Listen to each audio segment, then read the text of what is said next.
fihevitra afaka nihonao ny voninahitra ao sy ny fahatsaranao ary ny fahaiza-manao lao tsy nakatry ny saina. Aoka izay tsy hanakatra.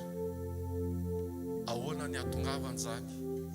Vaoka ianao no ho maso manidy ho amin'ny fiandriananao ilay tompony tompo sy mpanjaka ny mpanjaka. Ny fantatra dia eo aminao, eo amin'ny fanatrehanao, eo no anananay ny anjara soa, ny anjara tsara indrindra, ary ny fiarovana matoky indrindra. Makasitraka raha eo amin'ny anaran'i Jesosy. Amen. Dao tsika hitehaka mafy be ho an'Andriamanitra. Alleluia.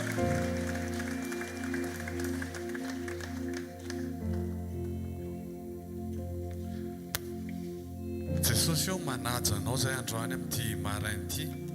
Tonga eto zahay amin'ny fo feno fisaorana anao, feno fanetretena re.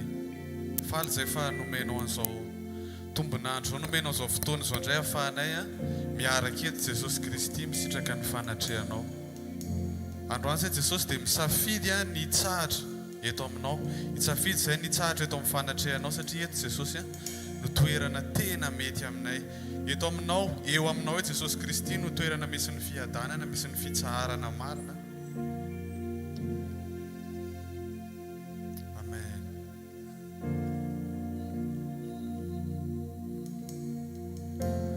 Tumpo matoky ao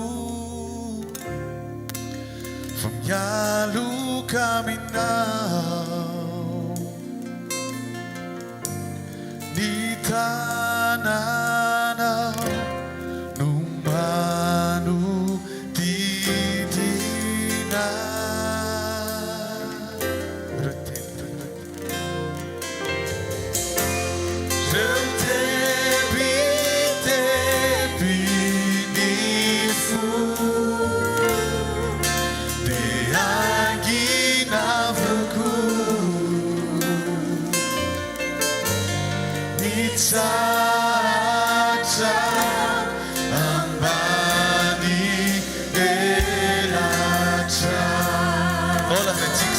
Tumpo matukia,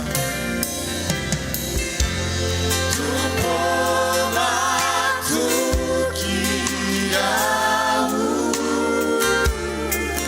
famigano caminhar, nitana no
mano didina.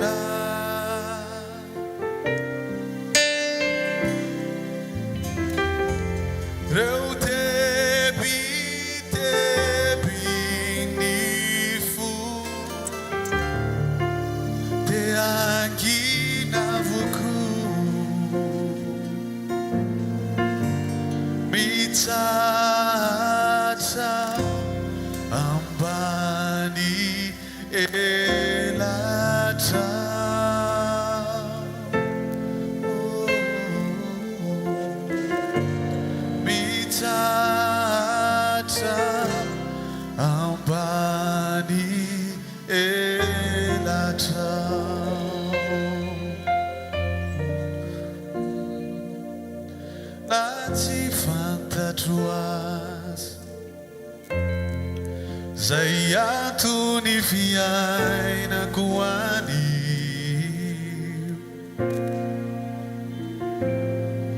sy ireo ranomaso indraindray makotra ny tavako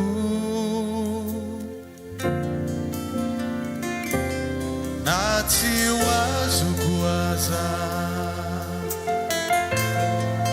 zay fomba hitondranao ahy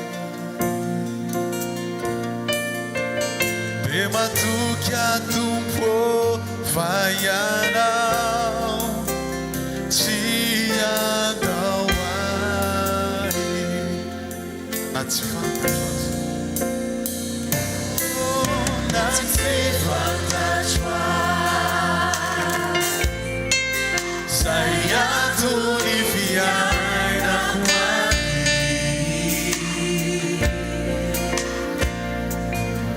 sy ireo ranomaso indraindray makotra ny tavako na tsy ho azoko aza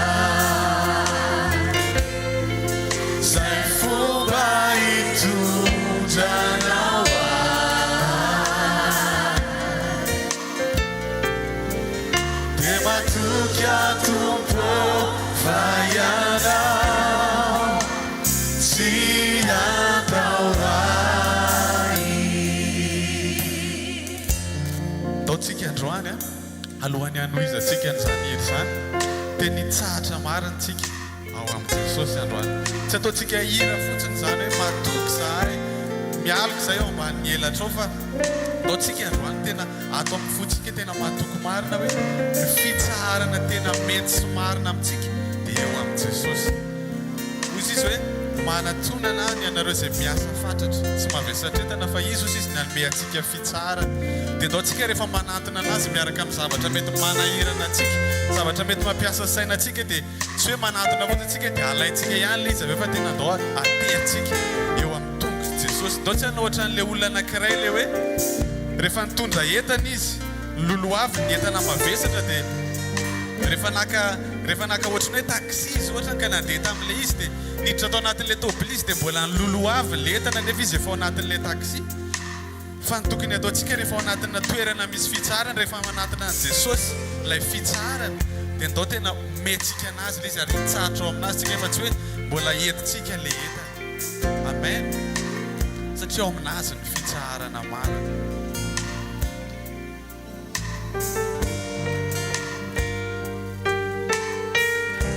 Ataontsika ilaza ny fahatokitsika anazy androany. Afaka milaza tsika androany manao hoe na tsy fantatro azy. Na tsy fantatro azy zay antony fiainako any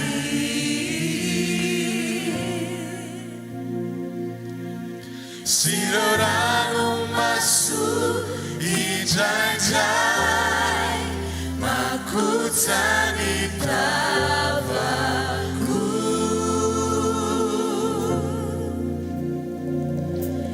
na tsy ho azoko aza zay fomba hitondranao ahy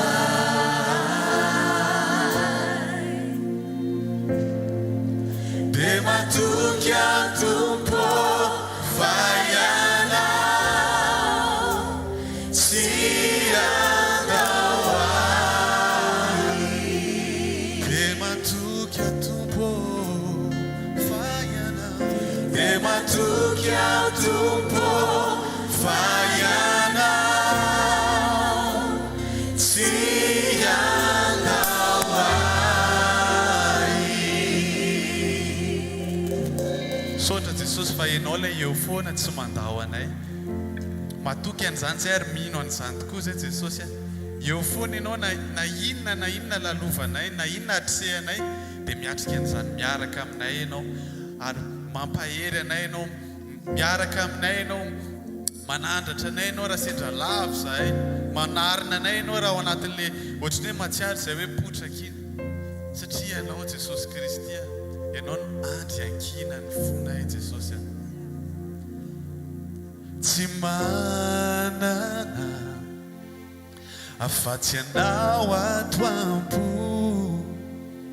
tsy misy afiriko mihoatra anao eto an-tany raha reraka na ela voko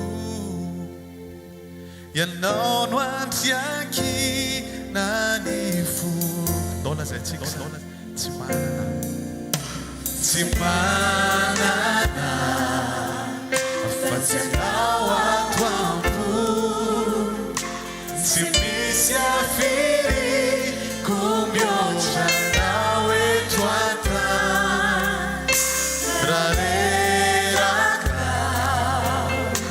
na ela voko ianao no andry ankina ny fo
Panzakaku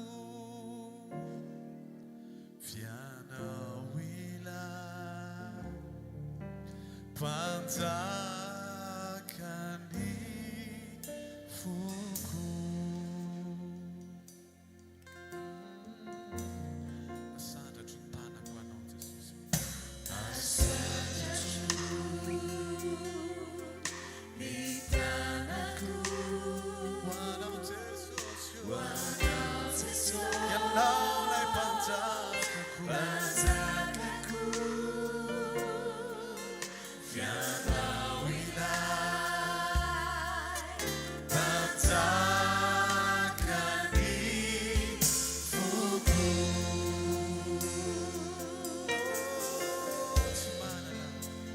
Simanana Fa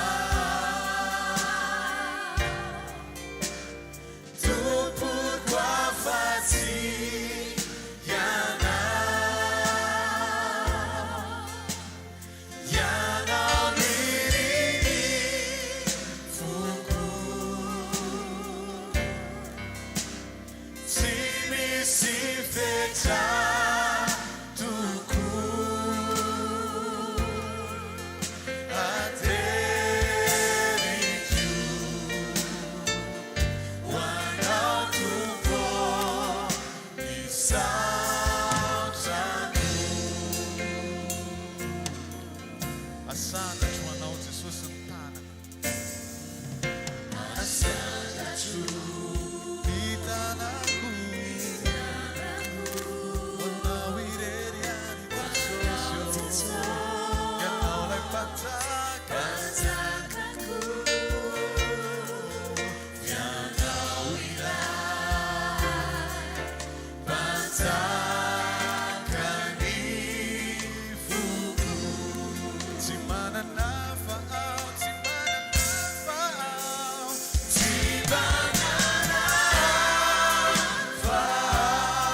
Nafa'au Tui Pukwafati Yana Yana Mirini Fuku Simi Sifeta Tuku Ateri Nai Wanau Ateriku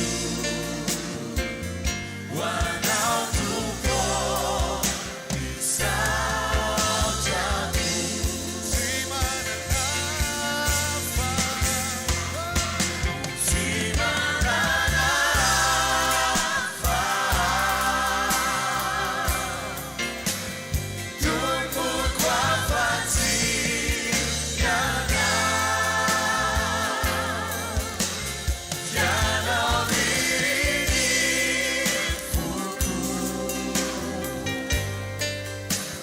Simi Sifeta Tuku Ateriku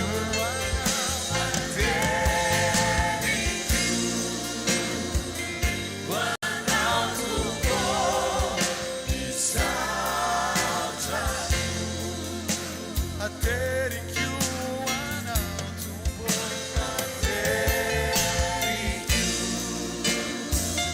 Wanau Tupo Isautanu Ateri Nai Wanau Tesosyo Ateriku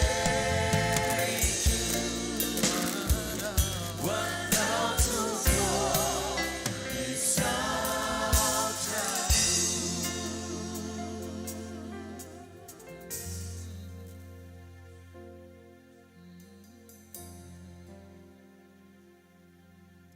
Aterina ianao Jesosy ny saotra satria ianao rery no mendrika an'izany Jesosy amin'ny fona rehetra Jesosy Kristy no anandratana ianao no hiderana ianao ny saorana ianao Jesosy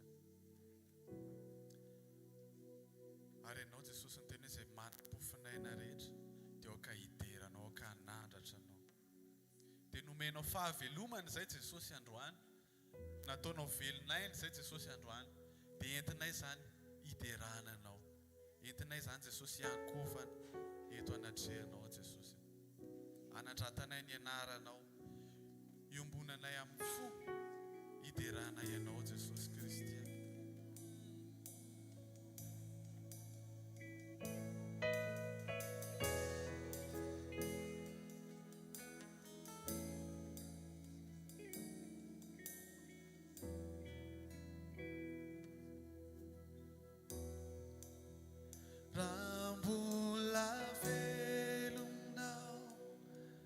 Sao no fanirico itsaokanao,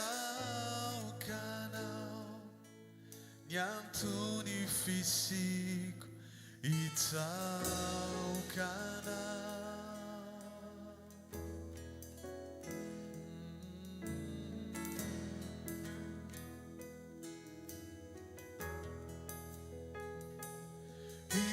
Itsaokanao amin'ny androko rehetra, itsaokanao anao tsisy fetra, itsaokanao. Izay manam-pofinaina rehetra ataontsika ilaza, raha mbola velona dia itsaokanao Jesosy Kristy. Raha mbola velona sao no fanirico itsaokanao, ny antony fisiko itsaokanao.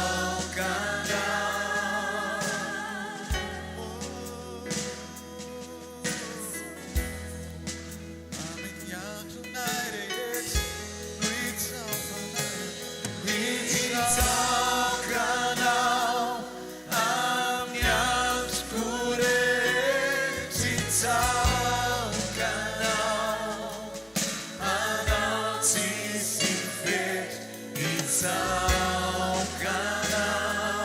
Raha mbola velona,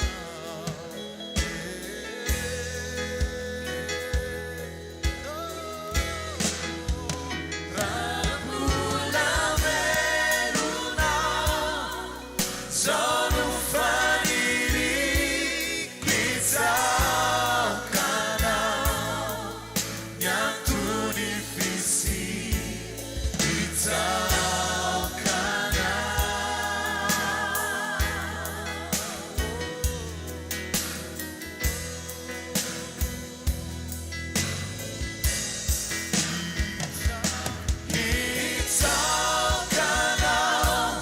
amin'ny androko rehetra itsaokanao, anao tsisy fetra, itsaokanao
Yakuka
Teka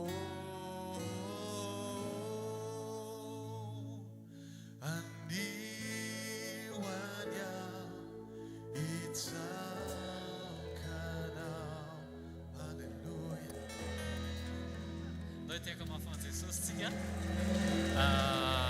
afaka mahazo toerantsika tompoko azafady fandaminana kely ho an'ny ankizy kely na siny choral raha afaka liberena le place réservation satria be da be olona ao ambadika ao dia tena ankasitrahana indrindra tompoko raha afaka dia aty ambadika aty tsika no mipetraka sy ohatrohatran'izay ohatra mahazatra voninahitra ho an'Andriamanitra rery andao tsika hitehaka ho an'i Jesosy tonga amin'ny fotoantsika amerenana ny voninahitra any amin'i Jesosy noho ny amin'ny fandaminana dia averina ny danse saika ataon'ny tanora omaly rehefa avy eo dia ny témoignage rehetra omaly koa dia averina androany miampy ny androany alleloia mandroso rahalahy mandroso tompoko azafady ho an'Andriamanitra rery ny voninahitra tompoko zavatra roa no resahako pasteur momba ny sekoly andavanandro momba ny sekoly andavanandro dia mifampitohy amin'izay ihany le zavatra faharoa fa vokatry ny asan'ny fanarahana sekoly andavanandro eny tompoko nisy fampianarana tao amin'ny sekoly andavanandro latsinainy talata larbi moa le fampianarana dia anisany manaraka ao foana ny tenako voalohany indrindra aloha raha teo lehibe tsika dia mila manaika ampianarana foana efa mpanompon'Andriamanitra ny tena fa manaraka ny fampianaranao araka ny ten'Andriamanitra koa hoe mandehana amin'ny mazava mba tsy hatratranareo ny aizina taka ny omaly zao zay nanao témoignage teto dia sady tsy re no tsisy nahita fa misaotra an'Andriamanitra fa misy ny mazava androany nisy fampianarana tao amin'ny sekoly andavanandro tsy tadidiko moa na latsinainy na talata izay momba n'le kapiteny dia tsy nanaiky nandehanan' Jesosy tany an-tranony fa ataovy fotsiny ozy izy zany hoe nanana finoana ihany izy fa Jesosy nefa nanao hoe andao any an-trano fa tsy nanaiky nakany le kapiteny dia latsa-danja zany ny zavatra azony le miaramilany ihany no nandray an'le vokatra fa izy menakavy tsy nandray an'le vokatra dia mampatsiaro azy ny zavatra nitranga zay anaovako témoignage eto naneno ny telefony nandray atoandro dia nisy rahalahy ny antso rahalahy mpiaraka miazakazaka eto efa mpiara miazakazaka hatramin'izay efa hatry ny ela manana olana ozy izy pasteur voalohany indrindra aloha teknisianina ny asako ny asa fivelomana zany teo aloha zany dia misy manana problème ozy izy momba ny manana générateur ozy izy novidiko lafo be mihitsiny efa valueran'ny tany amin'ny roa tapitrisa mahery tany zany le izy dia vao nandeha mbola tsy ampy herinandro ozy izy dia nipoka le izy dia kivy ozy izy pasteur efa netiko miverina tany le mpivarotra ny vidy pièce na roetsy indray roetsy mahery dia rehefa avy eo ny antso anandray izy fa mipoka indray le zavatra vaovao vidiana dia kivy be ozy izy fa le courant zany tena ilainao amin'le tranony izy manana misy olona mampiasa ny courant io zany miankina amin'ny fiainan'le olona zany le courant dia efa mifampiresaka koa moa zay amin'le sekoly andavanandro hoe mba mifamangy any an-trano sy noatra zany mba mifampitondram-bavaka dia ny antso moa izy tena vonjeo aloha jereo aloha ty zavatra ty ozy izy fa tena boda ny lohako ozy izy dia eno fa tonga any zao atoandro zao dia ny tena namaika tamin'io tsy ny anamboatra n'le zavatra fa le ifampitondram-bavaka alleloia dia lasako tonga tany an-trano aho dia nijerevana ary le zavatra le niasa teo zany le mahateknisianina fa tsy ny tiany Jesosy atongavana satria efa tsy antsony ny fiantsoan'Andriamanitra dia roa andro miverina tao aho zany dia soloana mipesy dia vao napetaka le pesy vaovao dia mipoaka indray le izy talohany nanamboarana aloha dia ozy izy andao aloha eto ambavaka aloha ozy izy atao amin'ny salon andry zareo tao ambony dia nazoaina be aho satria zay le tedaviko dia nentina dia ny tsy le zavatra simba ihany nentina ambavaka fa ny fiainan zareo zany nentina ambavaka dia voninahitra moa n'Andriamanitra fa tamin'le andro voalohany a nisy fifamaliana mihitsy entre ny le zareo rahalasy anabavy zany sy le mpivarotra n'le izy satria ohatrany hoe nanararoatra be zany le olona ary ny avinavina dia ohatrany hoe tsy possible atsony ny anamboarana le izy zany dia za moa rehefa mivavaka dia natoko fotsiny hoe mivada olo zay zavatra rehetrarehetra entina mbavaka fa Andriamanitra mahalala an'izay antony rehetrarehetra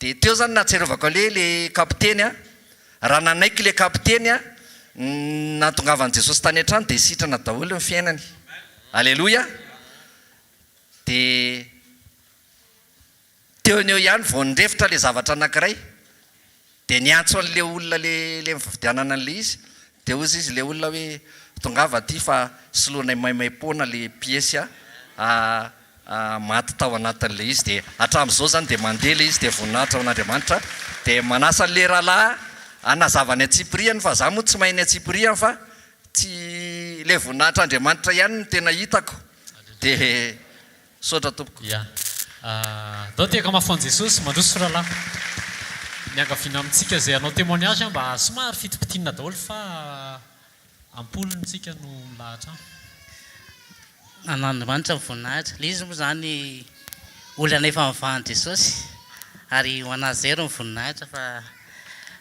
tsy amin'izao zany hoe zavatra valera amin'izao fiainana zao zavatra valera hoe 2,300,000 ariary zany tena hoe marary nefa le izy tena hoe nisy fapoahana tsy zany efa nanapoaka le izy fa zareo tao ambany tao ihany a misy be da be lasa mihoatra be le zavatra ampiasainy dia may le CM le carte mère dia zany efa ny a forceny io ny ianao eto fa tsy mety ny ianao tonga dia sekoly ty indray le sedry épreuve ozy paster diarmaly zay indray le épreuve dia madamako zany teny hoe indray papa fa misy miantso indray le tsy mifanarahana ay atsy ihany ty dia za na stressé foana stressé dia teny tamin'i Jesosy hoe Jesosy a tena inona nataoko tena ty Jesosy ty hoe zany ty foana ve ny olana eto isanandro sanandro ty jiro ty ty foana ve dia namboarina loha zany le 200,000 ariary dia vita dia mividy le carte mère ako dia napetaka dia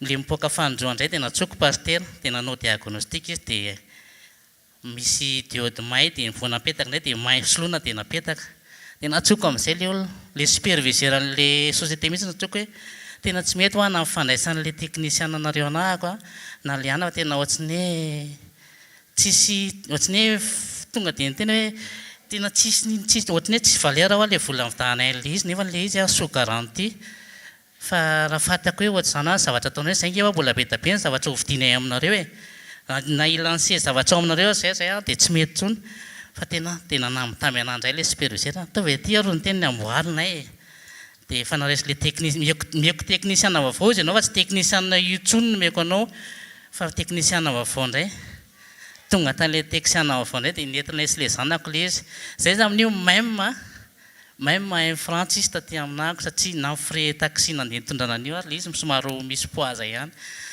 dia napetraka diniditra tao amin'le avy namonjy sekoly talata dia satria tsatsan'le tabataba dia le zanako andehana tsara amin'ny telefona ana le olona hoe tabataba be le olona anaty telefona dia lasa nakany invité tao sopie dia Jesosy a tena ianao ny amaty problème ty dia lasa nandeha tonga dia madamako nandeha tonga dia nandeha niasa fa za nandeha tany an-trano tonga tao an-trano amin'izay a dia niaraka tamin'ny rahalahy zay tamin'ny paster dia eo ny tempo hoe andao paster aloha dia ozy paster andao aloha indray ianao mivavaka ay aloha ary zany mivavaka va dia mivavaka ho an'ny hafa zany tena hoe misy fiantsaikany a fanasahana ho atsika dia tena mivavaka ho amin'ny pastera ny vavahako fa tsy mivavaka tamin'ilay problema tsy mivavaka tamin'ilay sele anina fa tena mivavaka hoe no hoe vavaka pastera tiako ianao mba zany indray no mivavaka ho anao dia lasa dia mivavaka fa mivavaka izay sy pastera dia andao an'izay raha andeha dia tia vomivoaka ny vavahady a dia vavahady tsy na misokatra ilay vavahady be no misoka dia voaka jesosy hiverina eto rehefa avy eo ampahitao fitia dia nanatitra ny pastera teny amin'ny taxi be dia lasa miverina dia nitsako dia nitsa monsieur tonga ho azahako fa mialatsiny ho tamin'ny ohatriny hoe anina fa tena mialatsiny amin'ny zavatsy rehetra fa inona indray amin'ny problème tsy mandeha le jiro tsy mandeha le caméra hatraminy any lotsô fa ianao nge zavatra betabe valera be ngeny a dia tena monsieur tena ataoko zany hoe efa ianao tsy mitady solution mihitsy ohatr'izao zany monsieur efa mitady solution e fa tena tsy hitako izay atao efa lohako efa miasa sainany aminao azahako za raha efa manao gardien anao rehefa misy tsy mandeha ny caméra manao gardien mbola tsisy le générateur zany dia za no eo andavarangana manao gardien za nge aho rehefa manao gardien anao nge hoe isan'andro misy efa tsy mandeha fa ny gardien anao mamy be dia anaty tomobile ao matory dia iny ary dia ohatrina zany tena nambaranao anty ao atsoina aloha le olona dia natsoko le superviseur dia 250 000 ariary izy ny teniny dia tena hitako hoe ohatriny hoe nyteneniny ohatry hoe zavatra tokony ho hafa zany ny tenen'le superviseur tsy zahako ny tokony ho iantso anazy ohatriny hoe olona hafa zany tiana dia nanona 250 000 ariary fotsiny izy dia tonga dia mibataina ilay générateur dia nentina tany amin'ny taopifiloha tonga tany technicien dia resaka tamin'ilay technicien dia ohatrinona manao an'ity dia tsisy vola zany efa nahazo 250 000 ariary tao amin'ilay olona nefa volako zany le 200 000 ariary nanaovana le izy tamin'ny voalohany zany a dia 50 000 ariary meko an'ilay technicien navita soma tsara le izy a le 200 000 ariary lasa tary amin'ilay carte voalohany zany a naverin'i jesosy taty amina dia tsy takatry ny saiko zany lefa nietritretiko hoe zavatra kisendasenda ninona fa nefany a tenen'ny fanahy masina tamin'ny alina hoe ianao mila mijoro zavatra kely zany nefany a ny solon'andriamanitra ny zavatra le 200 000 ariary nalona le cartamera tsy na vola dépense sakafonay ao an-trano dia efa nijoro fambela tamin'ny paster sanatraminy vady moa za hoe tena hoay efa tsisy vary eo aminay tsisy ninina dia miverina le 200 000 ariary mividanina vary mividanina menaka dia voninahitra ho an'ny tompo rery ary leo teka ho an' jesosy mandroso taty azafady metsika micro izy androany Alleluia voninahitra ho an'i jesosy nijoroako eto a eto amin'ny mazava tsika zao tsy amin'ilay maizina malitso tamin'ray atalata izay a sekoly dia ozy pasteur jao hoe ataontsika sekoly ho an'ny mpivarotra ity dia ozy izy mpivarotra mila falifaly mitsikitsiky tsy tadididiko aloha fa teniteneniko eto fotsiny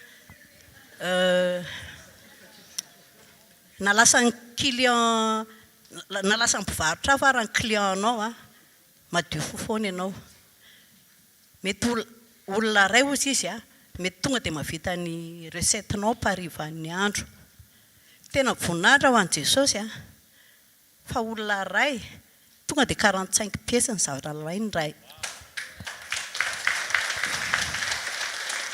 tamin'iny andro atalata izy zany tena hoe tsara jesosy ary reto dia ny anankiray a ianao zany rehefa mila marina ianao a mila zay zavatra tenenao dia mila hoe sady mahatoky ianao marina dia misy mpivarotra zay fangalana entana dia izy moa mahatoky foana izy aminay na tsy tonga ary ianao telo volana tsy maninona izany izy fa rehefa le naka entana dia nihoatra le volan'le nangalako entana tsy ampy 800 000 francs dia no tonga tany an-tsena dia nanontany an'ny ekisy tao an-tsena hoe ohatra hoe tanànale olona vola aho fa misy vola avy any alefako an'le mpivarotra riva za fa nyteny taminazy hoe alefako eo rehefa avy eo dia meme zareo hoe atara tsisy mihitsy dia andro azoma io a dia ozy any zany ry solance ao afa amin'ny latsinainy iny amin'ny latsinainy amandoana azy tena hoe tsy tiany Jesosy tsika tsy mahatoky dia tena hoe talohany tamin'ny efatra atsika tsina ilay miditra amin'ny efatra dia talohany tamin'ny efatra tena voninahitra ho an'i Jesosy fa tena hoe exactement 800 000 francs ilay volan'ilay olona dia ilay recette lafo ilay azo teony eo 800 000 tonga dia nalefako teo ilay vola satria matoy ny namen'i Jesosy dia tena hoe alefaso zany ilay volan'olona dia voninahitra ho an'i Jesosy. Alleluia. Sy teny voarainao androany misy vokatra eo ny eo iny. Alleluia. Iza ny manaraka zay ihany ve le maly? Zay ihany le maly mandroso taty azafady taty le mitrotro zaza. Dia aveo le taty le mitrotro zaza dia aveo taty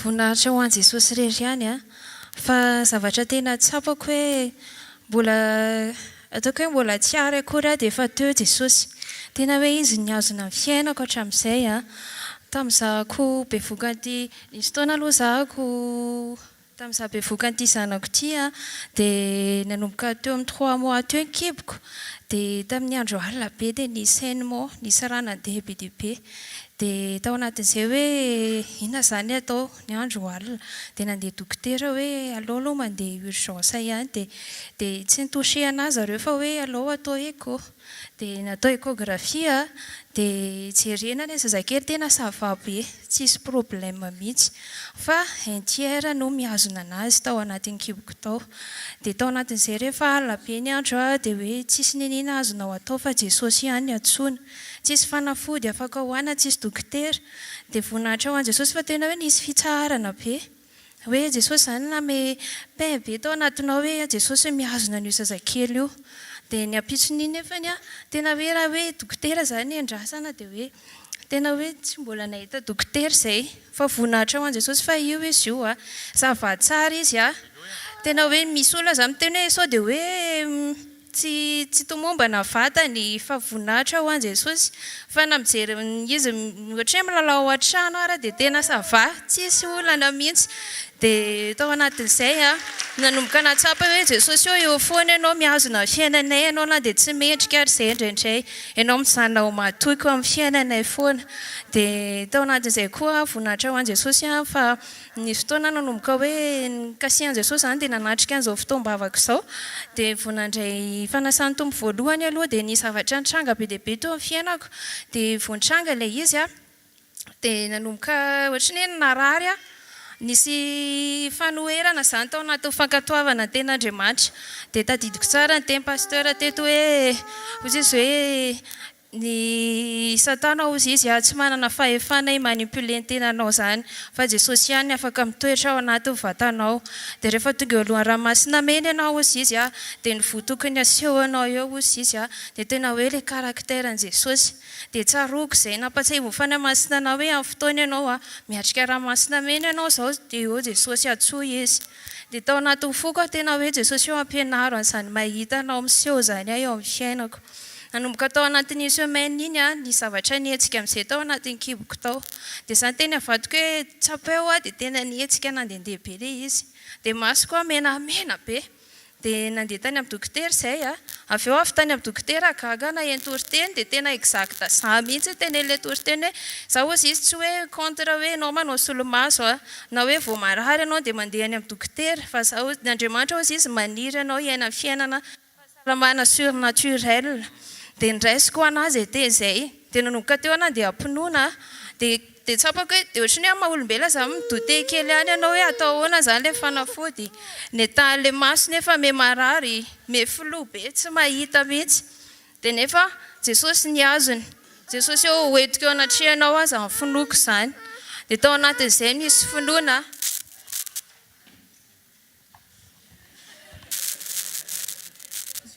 dia Jesosy mihazona ilay finoana satria indraindray araka ilay teny pasteur tamin'ny heriny hoe misy zavatra mampatahotra dia teny mihitsy Jesosy ohatra mitady atahotra zany dia Jesosy nefa ohatran'ny hoe booster ilay finoanao foana izy dia nomboka tsapako amin'izay hoe tsy finoako intsony izany Jesosy fa efa finoanao izany mireazira ao anatiko ianao amin'ny alalan'izany finoa izany satria izaho taloha tena tsapako hoe vao misy obstacle kely dia mitentena ohatrany hoe mivoraka be dia tsy kanto tompony tenako mihitsy fa Jesosy niasa dia nanomboka izy ny henoko mijoro tena henoko hoe fitsarana tsy haiko manazava anazy fa hoe fitsarana hoe Jesosy mametraka an'izany fitsarana izany ny olona miteny hoe masonao jereo aina nge io maso io raha voakitika ny eo amin'ny anak'Andriamanitra dia tsy mahita dia ahoana ho Jesosy ianao maheno an'izany teny izany dia nateriko tany amin'ny Jesosy foana ilay teny ahafahany teny Jesosy tena hoe miorina ao anatin'ny foko tsy hahatonga ny fisalasalana sy ny fanahiana voninahitra ao Jesosy fa io zao masoko io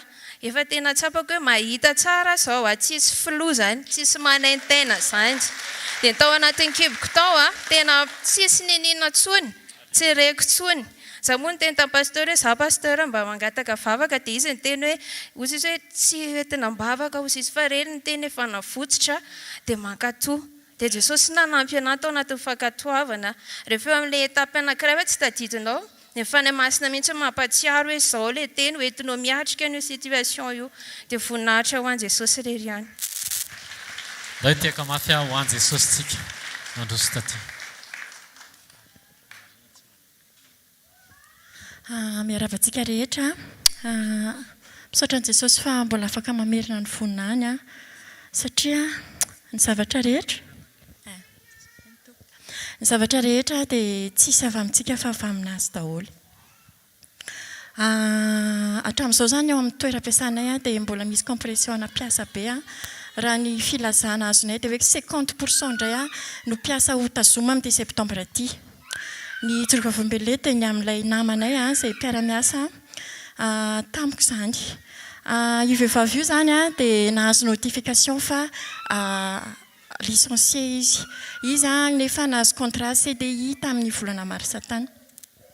Rehefa tao anatin'izay dia izay izany mifampahery foana ao amin'ny toeram-piasana misy cellule de prière izay.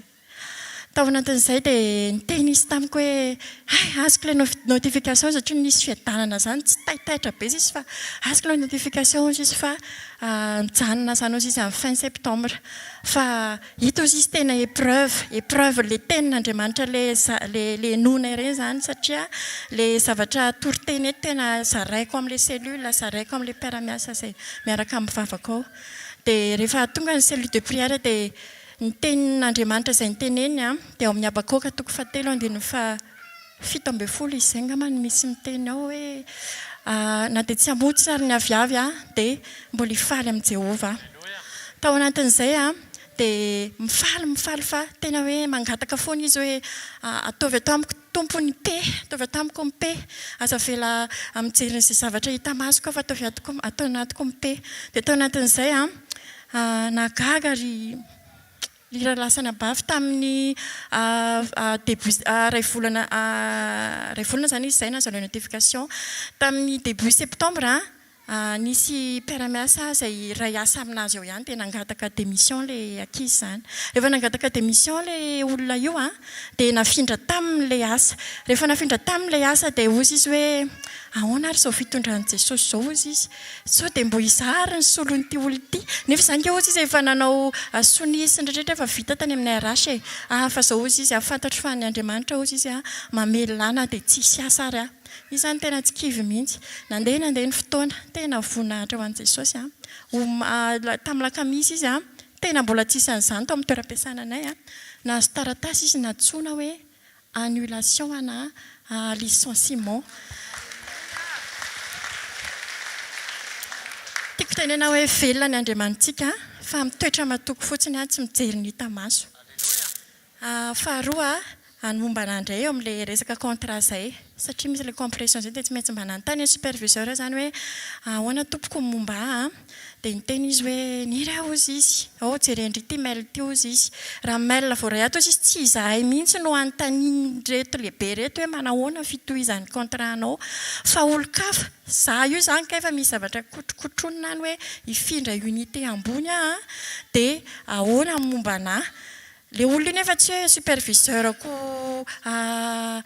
efa ny superviser anahy fa olo-kafa mihitsy fa superviseako a zay superviser anahy olona 5-20 taona ny asa atao amin'ny toeram-piasana izy zany efa malala ny zavatra rehetra zay fomba fiasa kosa ny rehetrarehetra fa dia tsara Jesosy reto fa io olona io zay tsy nafantatra anahy ny teny hoe tohizana ny contrat aniry dia tena voninahitra ho an'i Jesosy fa tsika rehefa mitoetra matoky an'i Jesosy rehefa mivavaka tsika tena lazaiko aminareo fa za rehefa mivavaka tena tsy miteny intsony aho hoe tompo tohizy le contrat-ko ahoana le contrat-ko fa tompo ianao mahalala n'izay mahasoa Jesosy izay foana ny teneniko dia voninahitra an'i Jesosy fa tena toetra matoky foana izy fahatelo tamin'ny herin'ny androany voninahitra ho an'i Jesosy moa zany fa tena velona ny fiainantsika izy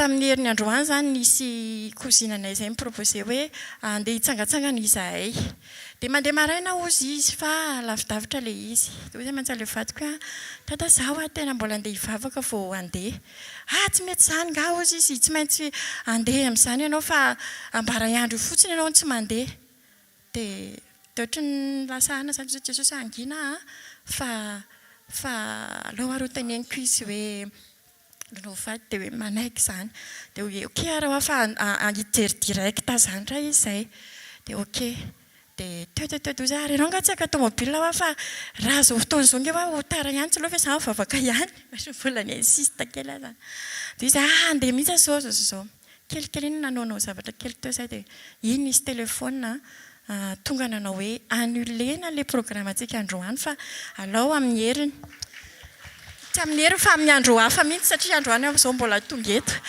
dia tena osa Jesosy voninahitra ho anao fa tena afaka mivavaka zany androany dia avy eo tena tara zany satria amin'ny 7 minitra ty amin'ny 7 vao miala ny tsapan-drano ny tranonay mbola mandeha bus roa zany dia vao niala tao amin'ilay trano izy Jesosy ianao tompo mahalala fa za tsy te ho tara zany za rehefa tonga mivavaka mandeha miasa ary Jesosy tena tsy te ho tara vao mainka hamonjy ny fotoana anao fa tompo ianao mitaridalana vao nivoaka vavady dia nahita moto dia nisakanako zaho mba hoe teny ny 3 zoro ndao madama dia lasa tonga teo amin'ny 3 zoro indray nandray isaka tonga 12 klasy tonga dia nandeha dia Jesosy tsy tara raha rara zao amin'ny fito zao mety ho tara ny louange ny ina moa ilay adoration fa tsy ho tara fijoroana vavolombelona mba te hihainy fijoroana vavolombelona ary tsy ho tara amin'le toriteny ok tonga teo amin'ny somako dia nisy ramatoa lehibe izay niditra dia ozy le chauffeur tsy afaka mijanona mihitsy tsika fa maman'le tompon'le tomobile io aoriny io izy fa tsy nijanona mihitsy izay mandra-pahatonga teto fa tena tsy tara tonga teo mbola tena natratra ny fijoroana vavolombelona natratra ny toriteny teraina Jesosy velona ny Andriamantsika voninahitra ho an'i Jesosy alleloia détail kely be da be fa tena hoe matsiro Jesosy matsiro tahiny Jesosy daholo tompoko efa eny taona lasa zany zay nijoroako vavolombelona eto raha mbola omen'ny tompo fotoana ahafahako mijoro dia mbola hijoro foana amin'ny fotoana rehetra ny amin'ny zavatra zay nataon'ny tompony raha ny zavatra nataon'ny tompo amina tena be dia be fa ny androany hoentiko ampahirezana antsika hoe velona io Andriamanitra ivavahantsika io noho ny amin'ity zazy ity menadany zanako 10 taona mivadiny zay mivady 7 taona zay vao nahazo azy tao anatin'izay tena be dia be ny zavatra hoe azontsika tsaina ve hoe ohatra ny ahoana mety vava amin'ny fiarahamonina ny fianakaviana indrindray ianao efa tsy te andeha hamonjy fivoriam-pianakaviana tsony le vadiko moa zany micomprendre hoe andendry dia andeha ho aza rehefa mba matanjatanjaka zany ny ara-panasy mba hoe vonina niatrika an'izay vavan'olona eo dia mandeha rehefa faible dia aleo mijanona mipetraka tsara satria le zavatra tenenin'le olona tsinona efa fantatritsika ihany hoe zao ve dia mbola tsy miteraka foana naditra ve sa ohatratra ny zavatra tenenin'olona ny ambadika sy ny ohatran'izany dia marary be le izy nefa tsy fantatry ny olona hoe inona marina le zavatra iainanao tao anatin'izay nefa ny ianao efa tena hoe manao zay maximum hoe mandeha dokotera tsy mandeha dokotera eroa dia ilay izy koa moa izany tena marina efa tia riana be efa voatonga saina hoe izany izay ny antony tsy namezan'i Jesosy an'ilay zaza hatramin'izay satria vavaka natao efa ela be tamin'izany dia tsy tadidinao intsony noho ny zavatra izay niainanao dia adinodinonao ke hoe no nangataka hoe Jesosy mba tiako indrindra raha mba mahavita trano vao mahazo zaza dia ilay vadiko moa izany tamin'izany rehefa taty aoriana vao niteny anazy dia ozy izy hoe ndriky raha tsy fangataham-bavaka dia ny anazy izany ozy izy tsy henony fa nendrino henony dia tsy haiko afa dia mijanona mahatoky foana tsika tao anatin'izay nefany tena ianao moa izany tsy hoe super woman ara-panahy be fa be dia be ny ray aman-dreny ara-panahy mitaizanao sy ny zoky izay mifanerasera aminao dia mampahery anao mampijoro anao fa ao anatin'izay koa fantatritsika hoe latsaka ihany tsika tao anatin'ireny fotoana izay hoentin'ilay fahamaizana dia mandeha ery dia mandeha ery dia ilay nieritreretinao efa tany koa dia lany fotoana be nandeha tsy haiko taiza daholo na tany Amboanjo be tany Itosy taiza sy taiza fa misaotra an'i Jesosy fa amin'ny fotoanany izy rehefa ianao izany tena hoe Jesosy tsy vitako intsony fa ataovy izay foana koa moa izany ny andrasan'ny tompo amintsika fa raha mbola hikofokofika eo tsika dia izy ataovy ihany aloha raha ohatra ka fantatrao hoe vitanao ilay izy dia tamin'ny fotoana izay dia hoe andao hiandry an'ny tompo dia raha ohatra hoe mandeha any amin'ny dokotera izay ilay zavatra alehany amin'ny dokotera amin'io fantatra manao analyse de A à Z dia mahinana fanafody du faston sy ny tsy fantatro intsony tototra fanafody dia tsy taoko hoe tsy haiko 6 mois ve sa 4 mois dia findra dokotera indray dia mitovy ihany miverina cycle eo foana ihany ilay izy tamin'ny 2000 réveillon fanaonay isaky ny anina dia manao réveillon ao am-piangonana ny 2018 ifo 2019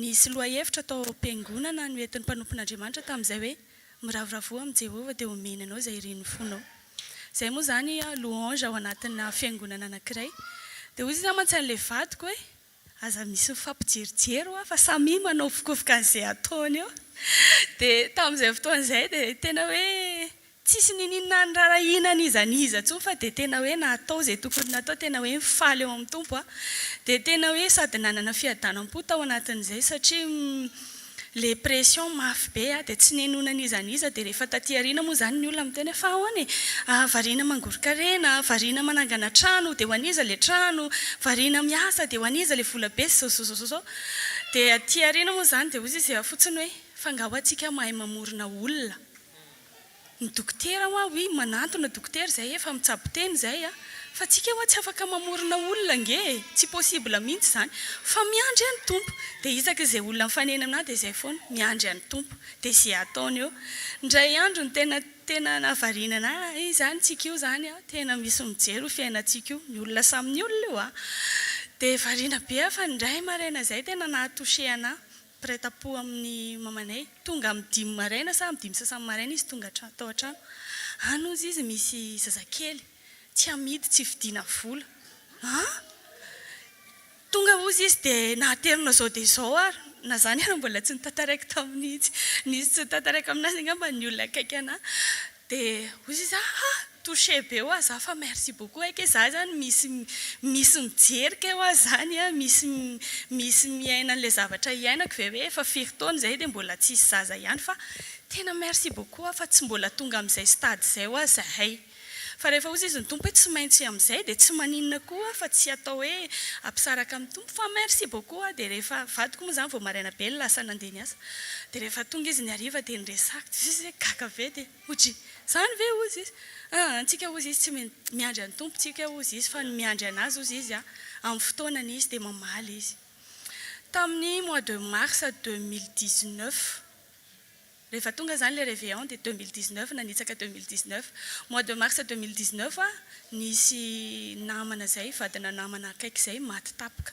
tsy nanino ny lalao bolina ny maraina ny hariva niditra tany amin'ny girara dia maty ohatrany hoe niakatra tapaka ny tension dia maty tao anatin'izay rehefa ilay mandeha dokotera ianao dia miteny ny dokotera hoe tsy mahazo mandeha moto tsy mahazo faly be tsy mahazo tezitra be tsy mahazo sosotra be tsy mahazo dia amin'ny maha olona akaiky moa touché ihany ianao dia nandeha moto nandeha niarotory teny ampefoloha teny le fahoriana tamin'izay dia nandeha nakeny dia rehefa tonga teny dia mivezivezy zay eny ambobao mipetraka dia nandehevina lava lalana dezaka be tonga tao an-trano amin'izay dia ohatran'ny anona moa zany dia nisy saigny moa tonga zany ok mpisaotra Jesosy avy eo moa zany mamanay miresaka hoe tsy normal ozy izy ny saigny moa mandeha aminao io fa hoe zazakely zany le izy andao ianao hoentiko any amin'ny dokotera ozy izy dia misy dokotera zay dia nandeha any amin'ny dokotera dia ozy izy le dokotera ka io dokotera io koa efa nanaovako traitement ozy izy manjana hoe amboary ny saina ozy izy fa lasa le izy fa inona ny nataonao dia amin'ny maha olona moa zany hoe firy taona ny endrasanao an'izany dia vetivety eo le izy nisy kanefa votsitra tapaka indray dia amin'ny maha olona latsaka ihany ianao tonga tany an-trano dia nitomany dia sady nandohalika hoe Jesosy misaotra foana na izay ary ny zavatra misy fa tsy maninona fa sady andranomasy moa zany le fa tsy mora ny ainana an'izany dia avy eo preniny amin'izay dia mivavaka moa zany zay vady misaotra Jesosy na dia nisy ary le izy fa lasa ianao ny Andriamanitra dia ianao manome dia alainao le izy dia izay zany dia voninahitra ho anao dia iray volana tao aorianany iny dia tia le zazy tia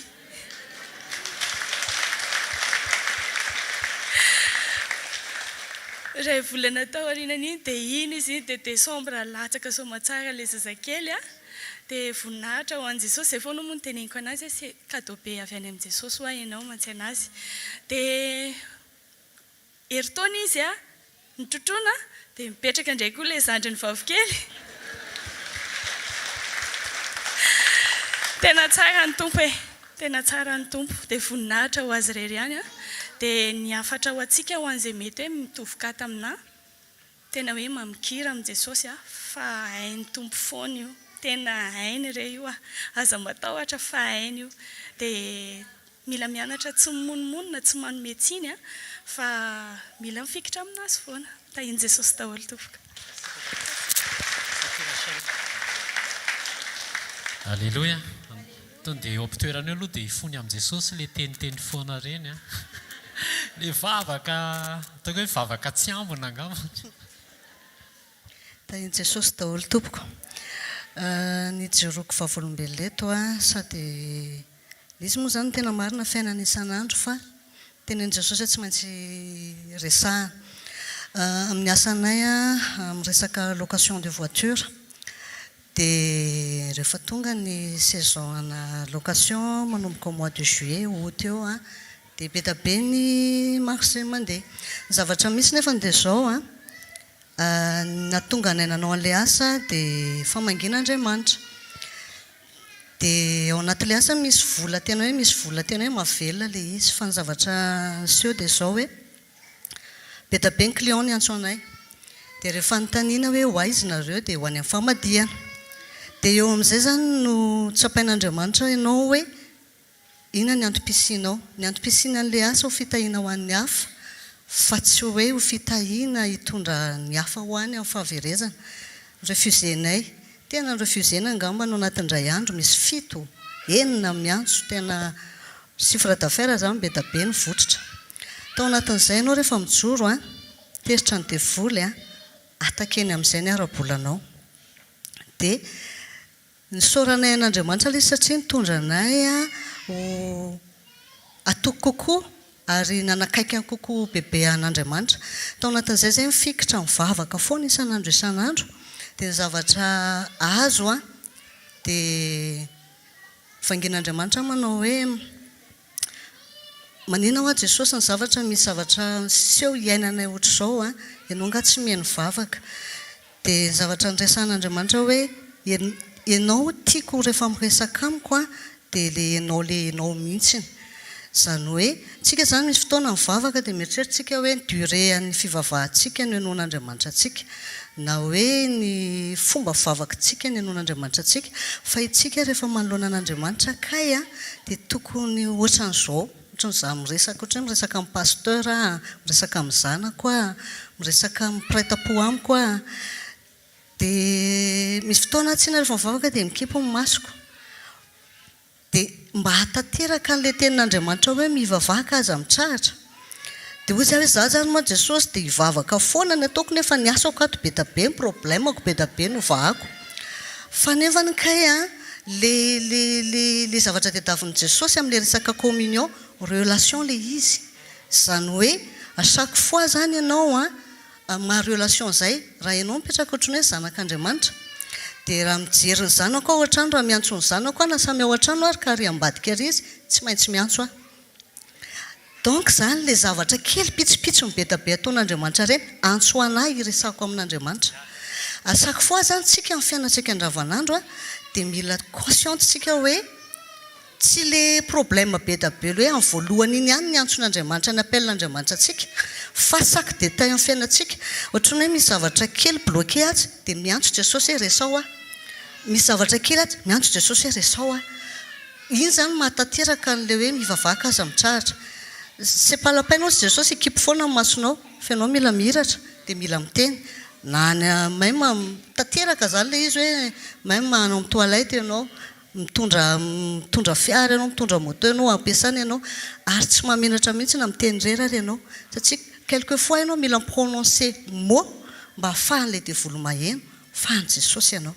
Dia voninahitra an'Andriamanitra tompoko. Amen.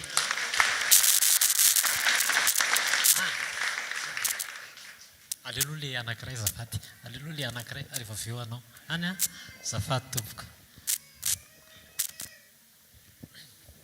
Voninahitra ho an'Andriamanitra irery ihany no hijoroana fahavolobe leto Sa moa zany nisy fotoana avy nirava nianatra dia naona be mihitsy za tamin'io fotoana io dia hoy za tamin'i Jesosy hoe tena naona ho za zany Jesosy fa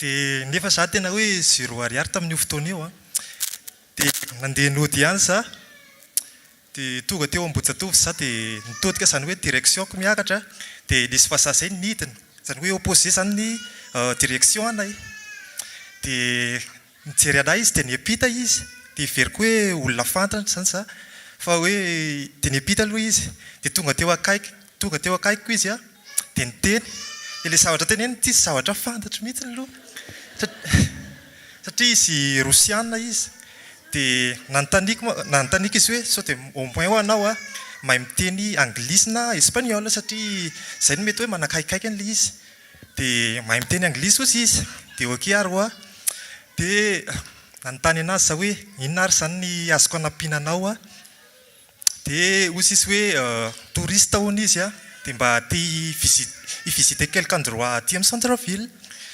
dia tsy manina aho fa afaka manampy anao zany zaho dia nandeha zay dia ny suprésenté moa zany nandeha ny resaka dia nandeha dia niditra tao amina restaurant chinois zay le izy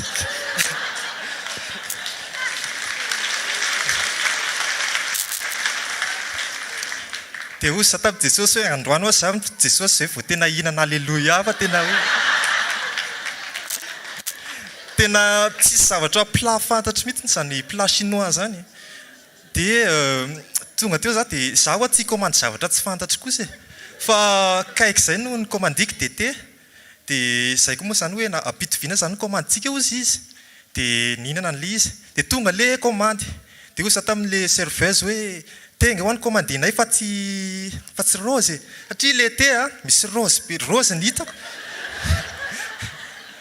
dia te ho any commandinay fa tsy rose dia ozy izy hoe te ozy izy io tena hoe nihinana ny tsy fihinana aloha zany tena hoe izay tena marina dia nivoaka zay dia ozy za tamin'i Jesosy hoe misaotra ho Jesosy fa voky zany za ino an'le izy dia misaotra betsaka dia avy eo ozy izy hoe misy McDonald avy eo ny akaikaiky aty dia tsy haiko fa ohatrany tsy mahita za dia hoe izy mantsy hoe hisakafo atoandro ny izy tonga dia hisakafo atoandro any dia tamin'le fiarahanay zany tonga dia hisakafo atoandro izy dia avy eo niditra tamina restaurant anankiray amin'izay zay dia misy plat rehetrarehetra européen malagasy ny rehetrarehetra zany dia tonga dia tsaroko le toriten'ny paster zao hoe tsy mila mihafahafa zany alleloia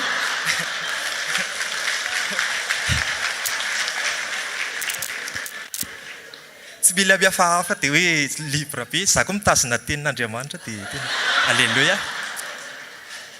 dia tonga teo amin'izay tena hoe ny commande fa le izy kosa aloha bitsika fanahy masina hoe tsy maintsy lany le izy a dia ny commande dia voky dia andeha hody amin'izay dia ozy izy hoe mbola anao shopping ozy izy a fa afaka miaraka dia mividy izay tiako koa za dia izy koa dia mandefa izy koa mbola anao shopping dia ny tao an-tsaiko voalohany hoe tonga dia mieritreritra taiza moa nisy kirarona 2 millions ino izy za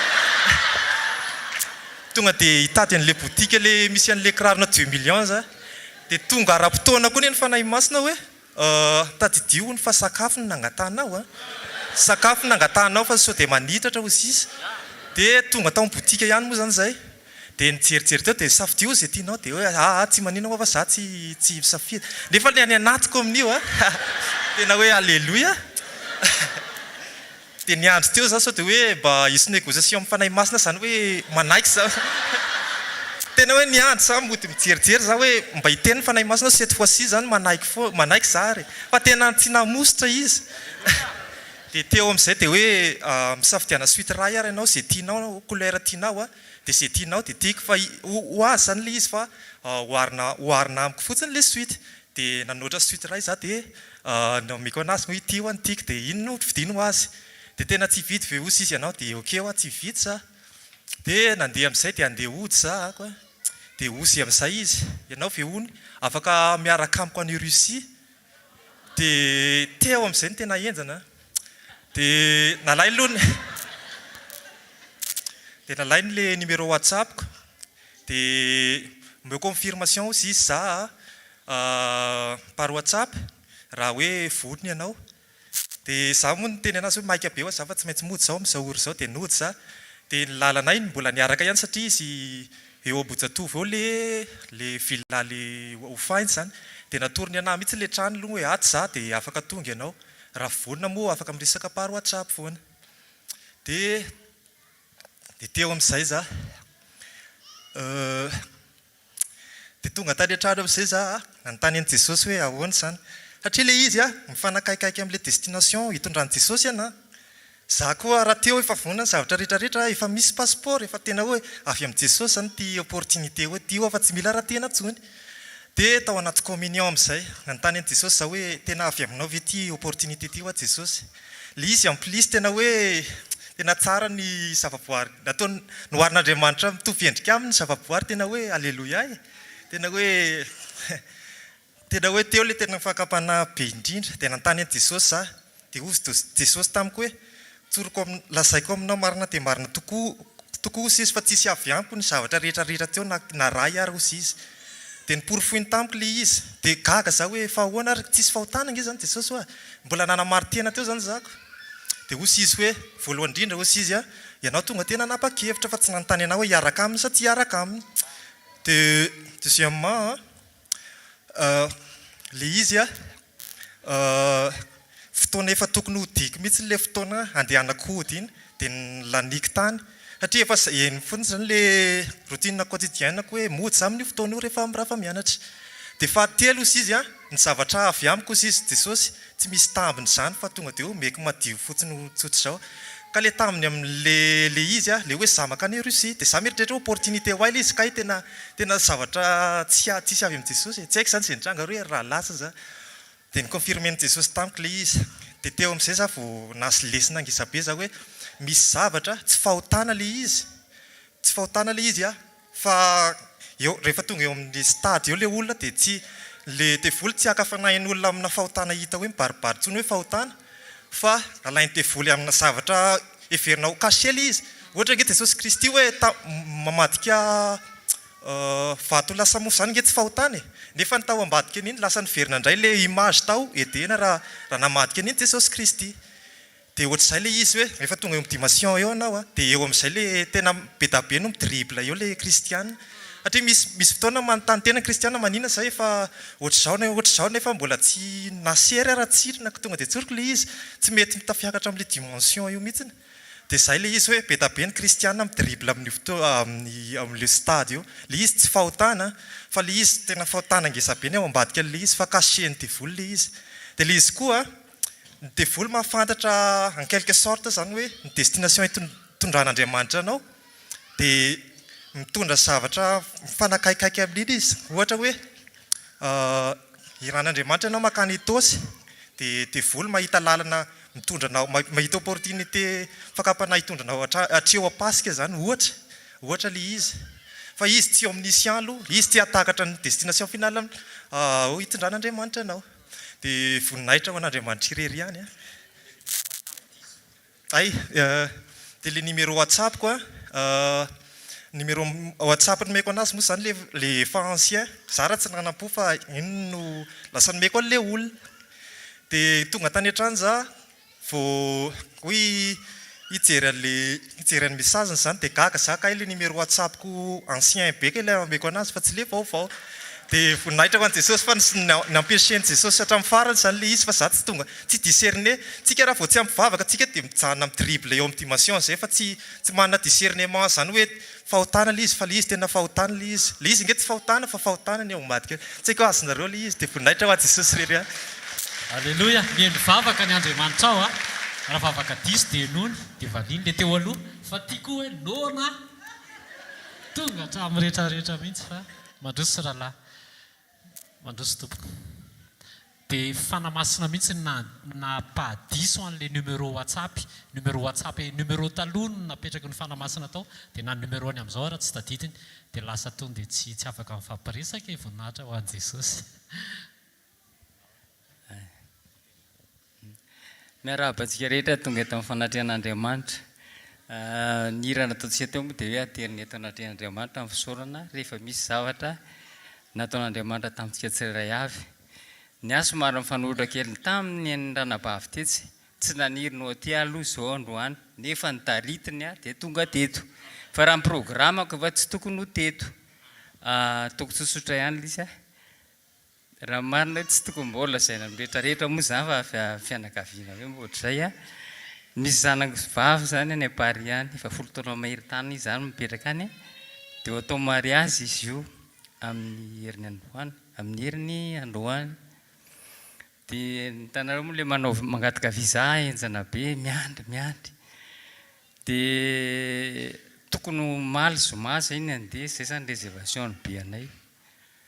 Dia tsy tonga foana ary le message dia le zanako vavy io tomany foana zay taherinandro malahelo hoe dia iza zany papa ozy izy ny tantana dia za tonga dia teny hoe zay sitrapon'Andriamanitra fa mety tsy ho lasa fa dia mitedava olona zay zany le sisa ohatrany hoe lasa indraindray zay mianaka zany izy mitomany inona raha hoany ataoko fa dia mianatra sitrapon'Andriamanitra tsika io tsisy atrany ataony hoe andeha no risoriso kely ianao azy amin'ny telesy no amin'ny visa France tsy hitanao zay atao tsy manao zany ny any dia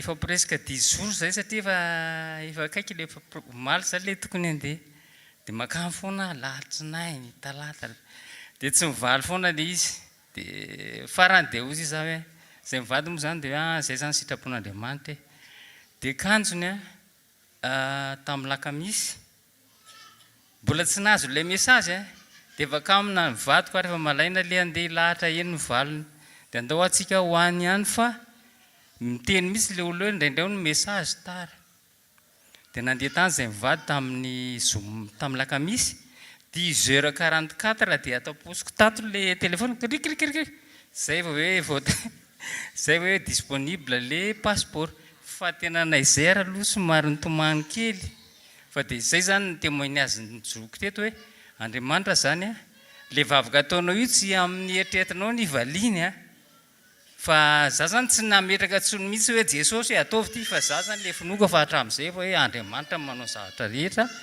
dia tsy zany tsony ny fatoako tao hoe Jesosy tsy maintsy valio inony ty fa dia efa ny olona fotsiny zay hoe zay fitondranao eo dia zay dia tiako lazaina dia tonga le message moa zany dia lasa ihany fa somary nemitra kely raha mifaniriana vady zany dia hoe satria lahady moa zany tokony isy eo any am-piangonana zay mba hiaraka aminy dia kay mbola ozy Jesosy hoe mbola androany aloha anao manatitra fisaorana anahy eto fa aloha le mariazy vonjena fa tsy le amin'ny lahady dia zay nanaovako hoe tsy tokony raha mifaniriko tsy naniriny ho eto fa zay le lalana ohatrany eo amin'ny baiboly misy teny be dia be hoe misy olona tsy mieritreritra no any amin'ny Jesosy fa tendreny Jesosy dia ateriko amin'ny fisaorana dia masotra mivavaka daholo.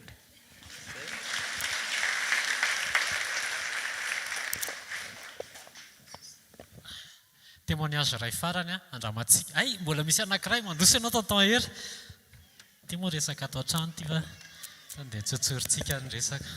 Voninahitra ho an'i Jesosy iray miara-batsika amin'ny anaran'i Jesosy tsy maninona tompoko fankatoavana finoana marina ary tena hoe fatokiana izay ny zavatra hijoroako satria za moa zany le tsisy an'le asa iny dia le location ny asa zany le aloha le location amin'le CD iny no ataoko dia amin'ny fiainana rehetrarehetra tena hoe entina mbavaka iny ny amelomana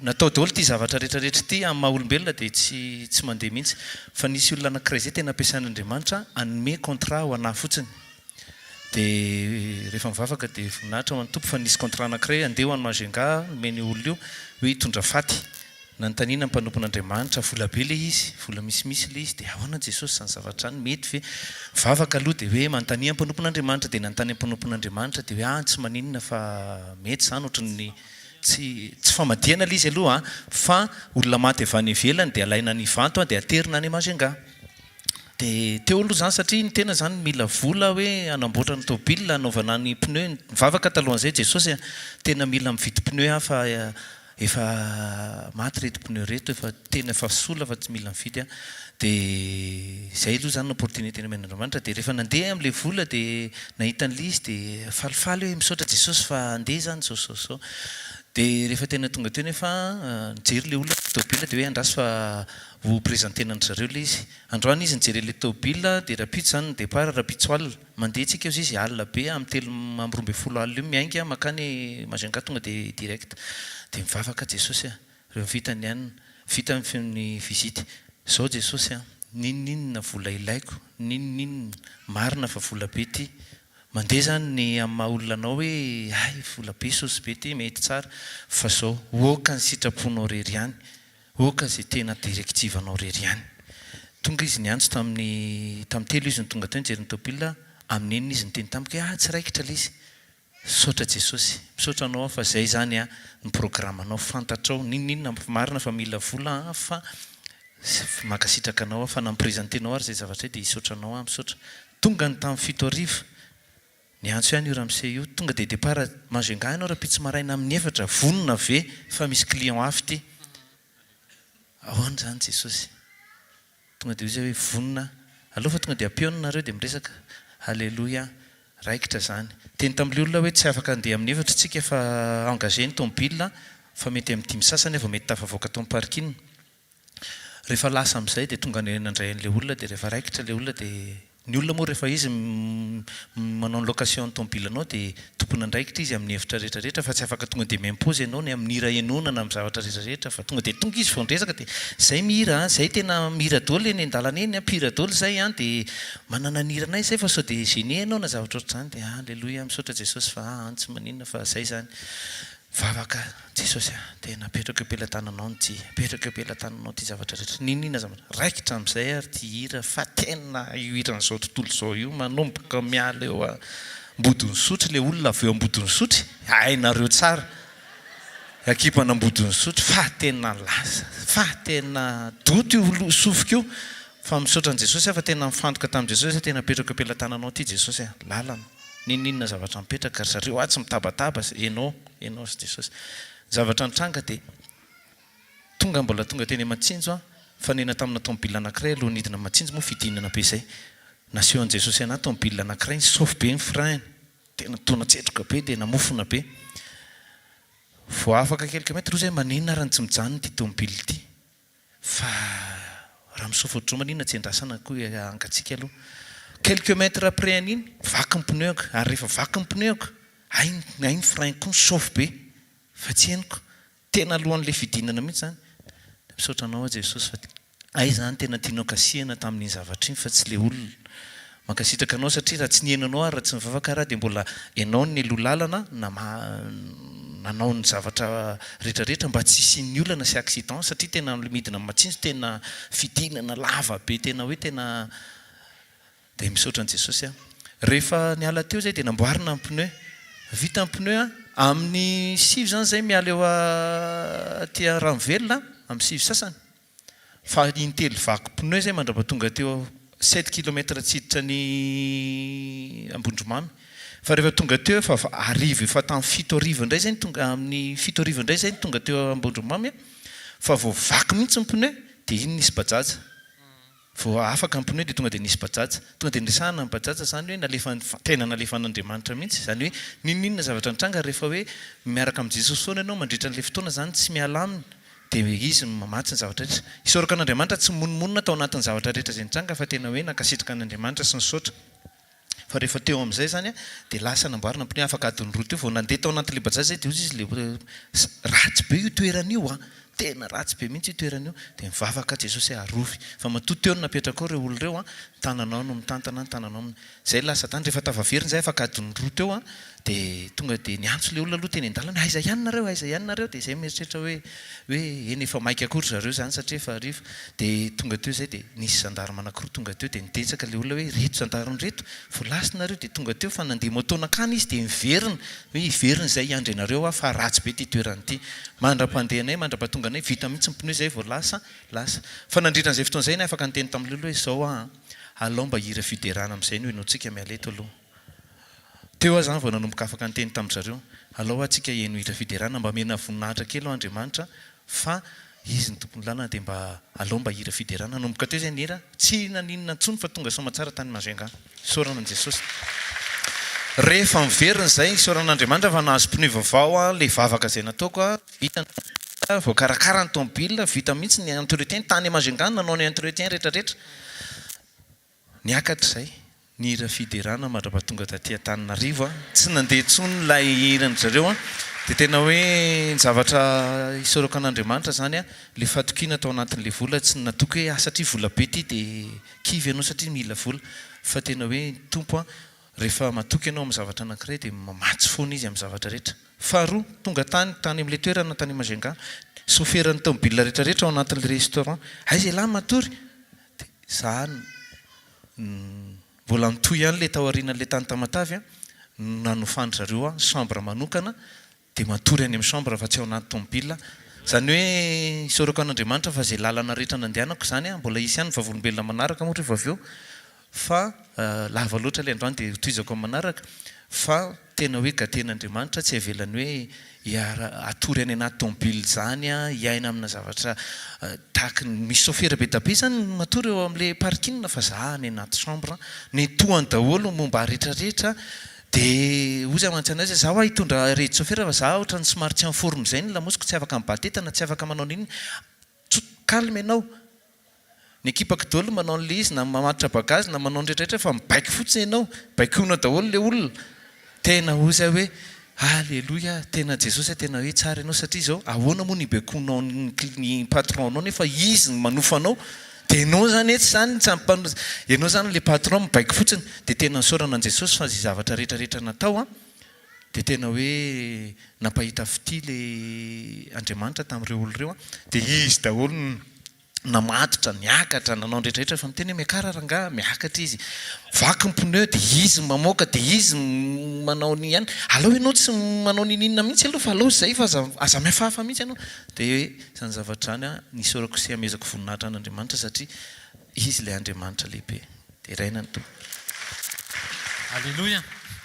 Témoignage anankiray omaly ezahana ho alefa eto.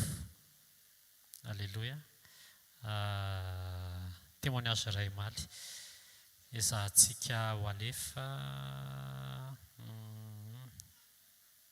asa aloha asa raha marina Noël Chou mijoro vavolombelona zany ny amin'ny fahalebiazan'Andriamanitra eo amin'ny fiainanay natongavanay nipetraka eto Antananarivo dia fitsaboanan'ny vadiko izay manao voan'ny insuffisance rénale zany hoe fanirahanako tsisy miasa intsony dia voatery tsy maintsy manao dialyse 3 fois par semaine no manao an'izay dialyse izay satria arak'izay hoe efa tsy miasa tsony ny rein dia efa tsy maintsy izay zany no lalana nandehanana aloha ao anatin'izany rehetra ny tena hoe misaotra an'Andriamanitra satria tena atamin'ny fotoanandro zany ny vadiko rery ny asa tratry ny aretiny io nefa izy dia tsy niasa tsony fa tena hoe tsy tapaka manao dialyse izay fa tena hoe mamatsy Andriamanitra tena hoe mafomba tsy takatry ny saina tena hoe manome olony Andriamanitra tena hoe amatsy sy hanatanteraka an'izany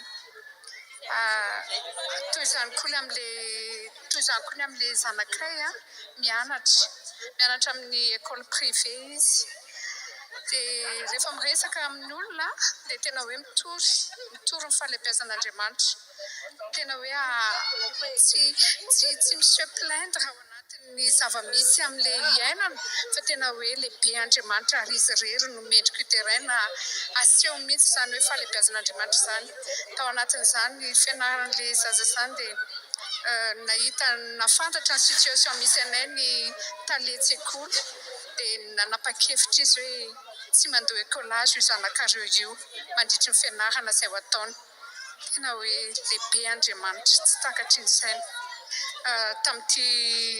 tamin'ity fidirana taona manaraka ity dia mbola toy izany ihany mety tsy ampy ny fanazavako teo amin'ny témoignageko teo fa tena hoe mahagagy tena hoe tsy takatry ny saina ny tompo satria na io directrice io aza dia tena lasa ohatrany hoe mamanay mihitsy ary tena mahavita manao provision anay ao an-trano hoe manatitra laoka manatitra ronono manatitra voankazo manatitra fanafody ihany koa rehefa tena hoe ilainay izany tena hoe lehibe Andriamanitra tena tsy takatry ny saina fa dia anazy rery ny voninahitra mandrakizay.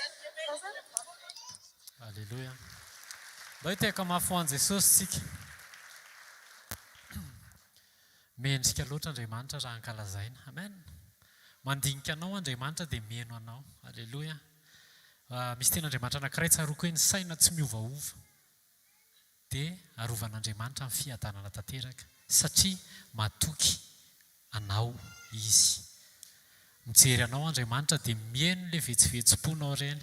Indraindray tsika ihany mamatotra ny fiainantsika ao anatin'ilay situation satria tsy maninana zao foana raha ny ainako mandrakizay.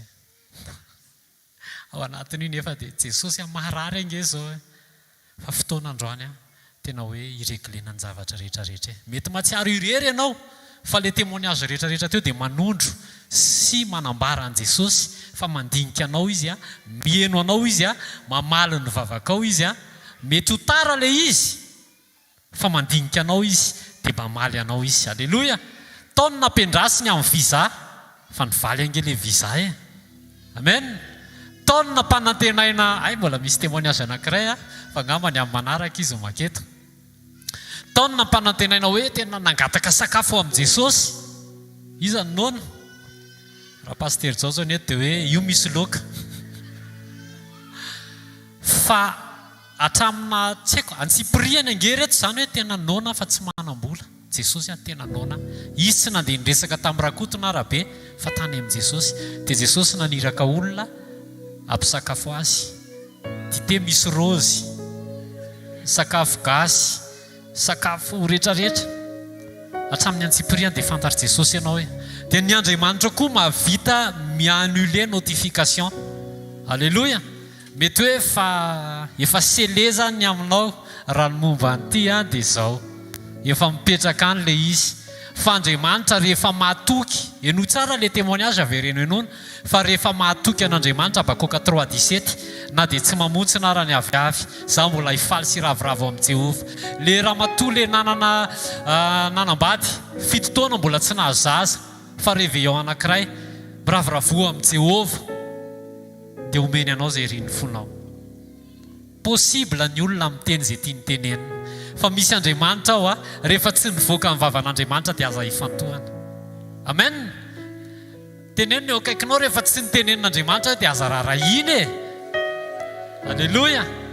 Fa omeo fijoroana fotsiny Andriamanitra, omeo toe-po ozy izy raha lahery teo hoe tsy nimonmonina tsy nanome tsiny dia le ranabavy anankiray tokony andeha hitsangatsangana fa nanome fahatokina eto no ny fanekeny tamin'i Jesosy hoe isaky ny sabotsy maraina ho avy anaty communion. Tao anatin'izay nefa ny teny ny vadiny hoe andao tsika hitsangatsangana.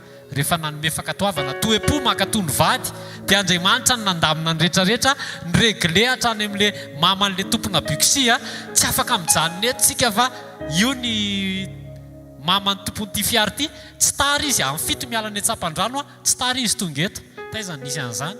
Zany ny tena hoe mbola tsy nisy tao anatin'ny 90 taona. Ny Andriamanitra ranga grand tena izy mifeny zavatra rehetrarehetra.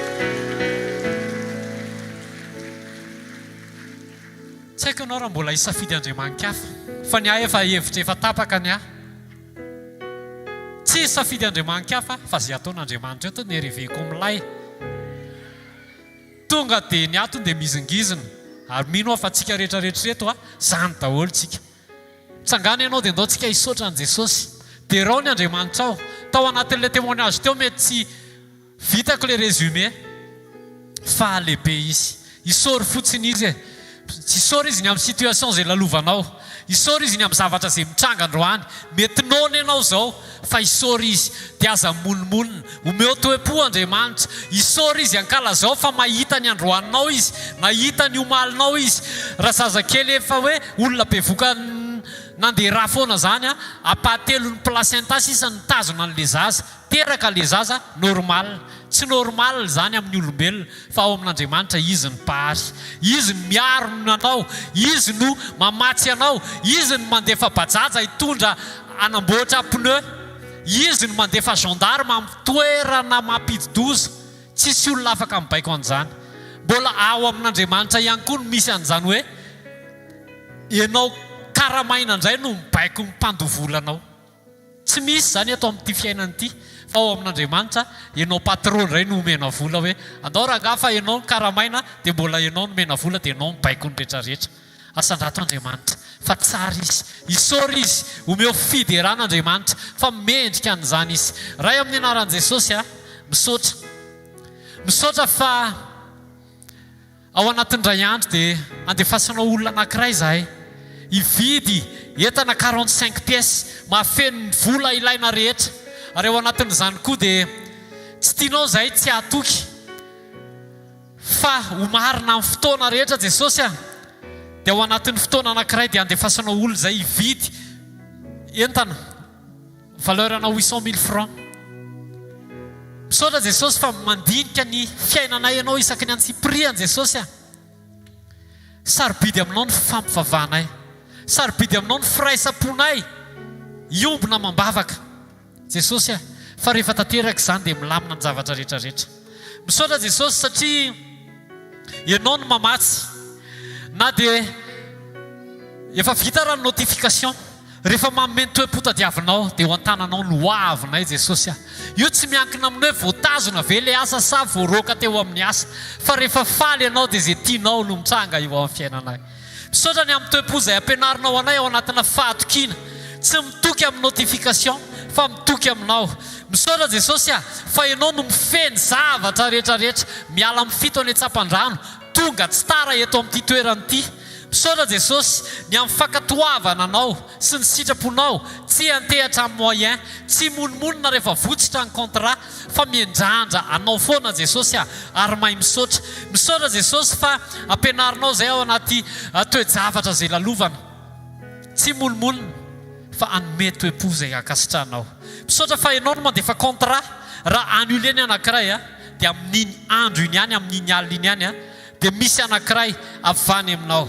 Misaotra Jesosy fa ampianarinao zay tao anatina témoignage tsy andeha amin'izay hitany maso, tsy andeha amin'ny sentiment na dia mihaino vavaka ary ianao misy zavatra ohatrany hoe mamaly ny etaeta eto amin'ny nofo zany kanefa tsy avany aminao Jesosy.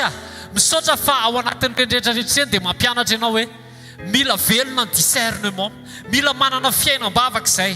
Ary misaotra ny amin'ny fierovanao lasa numéro WhatsApp 10 no lasa tany amin'ilay Rosianina mba tsy hahafahanay mifampiresaka amin'ny olona ka hahatonga anay tsy hamaly ny etaetanao satria izay tarihan'ny fananao ihany no zanakao.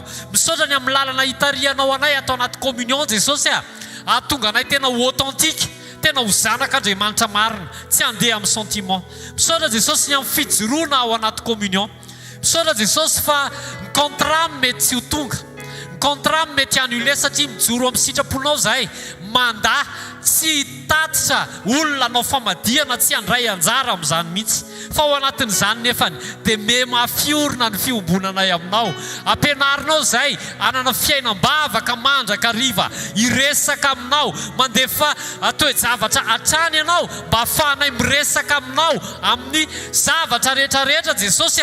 Aoka ho tonga fiainanay ny miresaka aminao, ny mifampiresaka aminao, ny mahay mieno anao. Misaotra Jesosy fa ianao no miazona ny fiainanay, ianao no miazona n'le fahasalaman'le zazakely teto Jesosy. Lay nitsidra le vehivavy, le nandera le vehivavy kanefa mbola no azonao. Ianao koa no nanome an'le zazakely botabota kely teo Jesosy. Raha fanambadiana tao anatin'ny 7 taona tsy niteraka, niaritra vavan'olona, fa rehefa miravoravo aminao zahay dia ianao ny tompony teny farany eo amin'ny fiainanay. Ray amin'ny anaran'i Jesosy, mankasitraka manome voninahitra anao zahay. Misaotra ny amin'ny fanasitranana maso Jesosy, misaotra ny amin'ny fiseholy zavatra rehetrarehetra, fa rehefa tafahombona aminao zahay, rehefa manantona anao lay fahazavany zahay dia mihita ny zavatra tsy mety eto amin'ny fiainanay mba ahafahanay manitsy an'izany, tsy hifantoka amin'ny problema fa hifantoka aminao. Ray amin'ny anaran'i Jesosy, misaotra ny amin'ny fanasitrananao ny fanahinay, misaotra ny amin'ny fanasitrananao ny rofo sy ny aretina, misaotra ny amin'ny fanokafanao ny masom-panahinay sy ny sofom-panahinay aheno anao. Misaotra Jesosy ny amin'ny fitarianao anay hifampivavaka foana Jesosy, tsy hatoko tena irery fa hiankina aminao satria tsy mahavita tena irery zay raha mandeha amin'ny herinay. Jesosy ianao no tao ambadika izany rehetrarehetra izany, ianao no nanao an'izany. Misanjata mandrakizay Jesosy, averinao any aminao ny tera sy ny laza ary ny voninahitra amin'ny anaran'i Jesosy. Misaotra ny amin'ny vizany sokatra, misaotra Jesosy ny amin'ny nandefasanao any tonton Marka mivady any ampita, mankasitraka ray amin'ny anaran'i Jesosy, averinao any aminao ny voninahitra amin'ny anaran'i Jesosy. Amen. Andao tehaka mafy ho an'i Jesosy, tonga dia asaintsika avy hatrany ny tanora hiditra ao anatin'ny dansa isika. Tiafa mafy ho an'i Jesosy.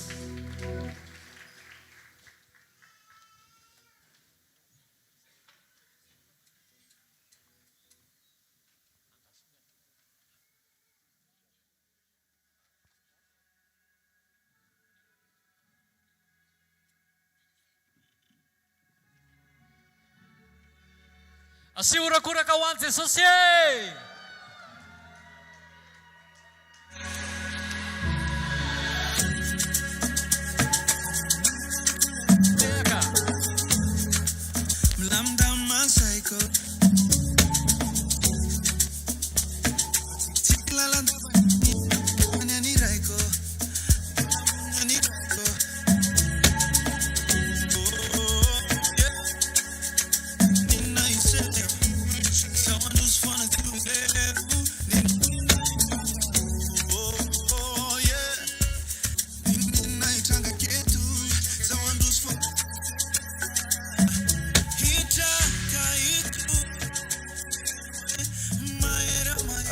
Go on, Jesus.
tsy tiaka zay mahery rehetra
Tapitrany muziky vitany fiderana indroamanantonanao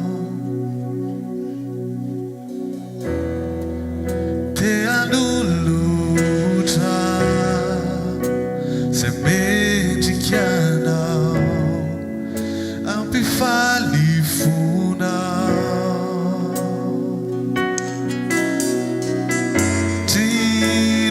Yani tumpo Tile canto amini Tizani nuada sana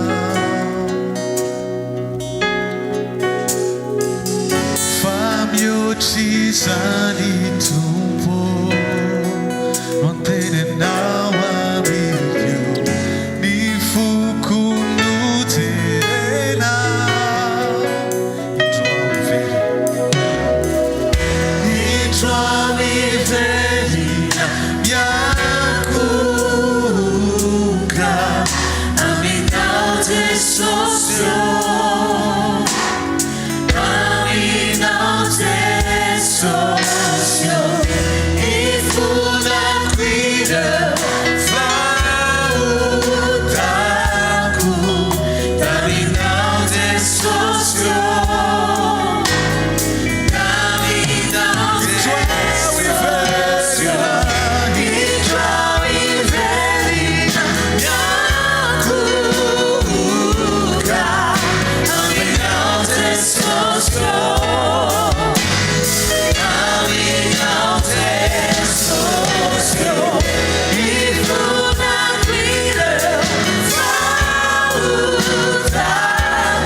Pratapechani muziek Vitan fideran Indroamanantonana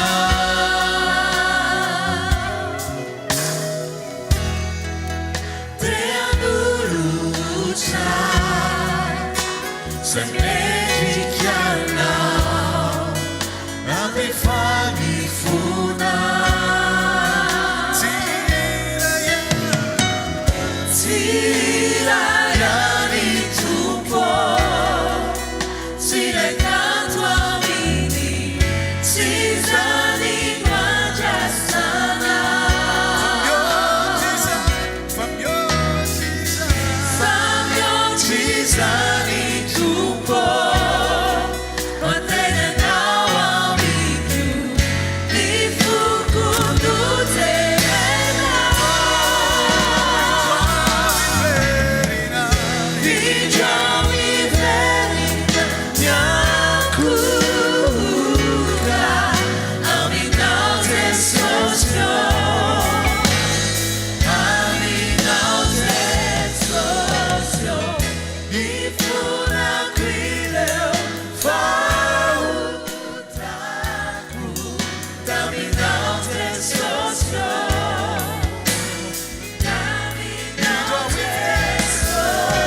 miujiza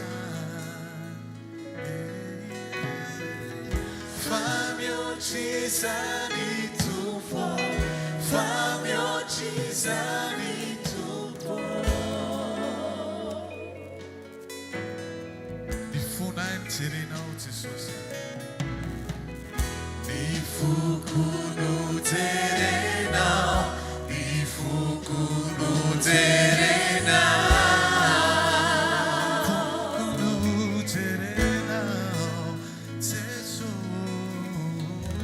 Nifukunu terenao, nifukunu terenao.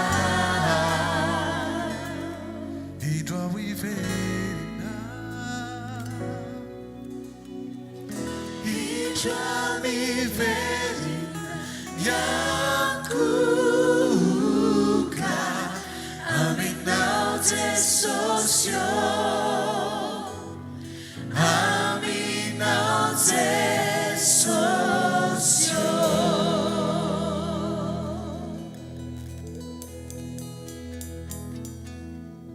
Asiuteka mafy tsara ho an'Andriamanitra irery ihany. Amen. Naonao vavaka anankiray tsika Tompo, vangio amin'ny alalan'ny teninao ny foko fa ianao ilay Andriamanitra ny andavanandro.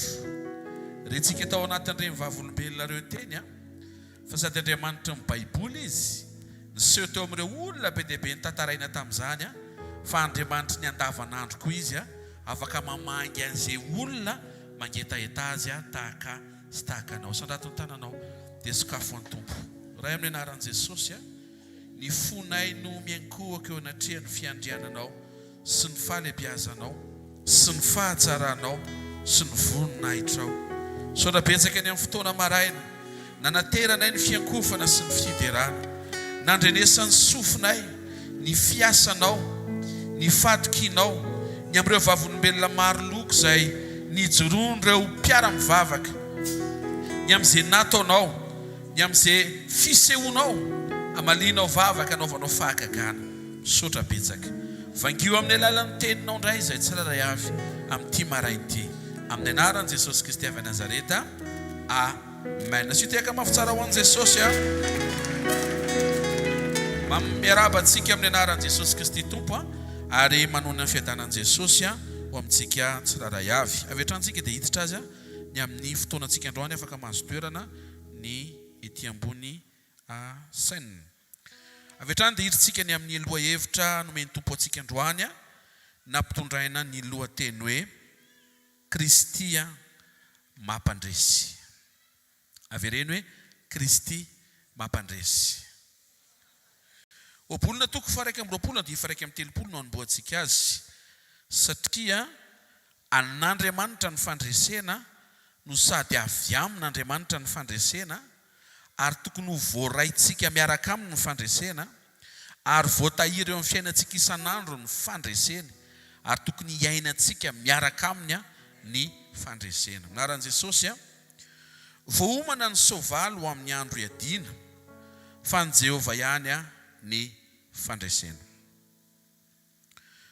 Toy isitsika eo amin'ny Hebreo toko faraiky ambin'ny folo andininy faharoa amin'ny telopolo ka hatramin'ny andininy faefatra amin'ny telopolo. Hebreo toko faraiky ambin'ny folo ny andininy faharoa amin'ny telopolo ka hatramin'ny andininy faefatra amin'ny telopolo. Raha mahita isika ho an'izay manana ny tanany dia mba miara mamaky amiko raha mety. Anaran'ny Tompo ary inona koa no olazaiko fa ho lany ny andro raha milaza any Gideona sy Baraka sy Samsona ary Jefta aho, Davida koa sy Samuela ary ny mpaminany zay nandresy fanjakana tamin'ny finoana, ny asa fahamarinana nahazo teny fikasana, nanakombona ny vavany liona, namono ny fidedadeda-nafo afaka tamin'ny lelan-tsabatra, raha nalemy dia nampatanjana, tonga nahery tamin'ny ady dia nampandositra ny miaramila ny firenena hafa. Finoana no voalaza eto hoe nandresy fanjakana tamin'ny finoana reo olona izay ny tany sainy ny Hebreo toko faraiky ambin'ny folo Gideona, Baraka, Samsona, Jefta, Davida, Samuela sy ny mpaminany. Ny herim-pinoana no mameno izay tsy vita ny herin-tsaina sy herim-batana.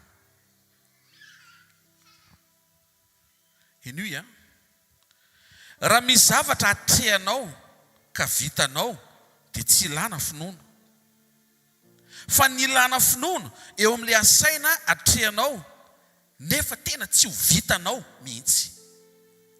Raha misy zay eo amin'ny fiainanao dia tonga soa ianao andro amin'ny maraina fa ho anao zao fotoana maraina izao ary ho tonga latabatry ny fandresena ho anao ny fahafahanao miombona amin'ny Kristy indray androany maraina.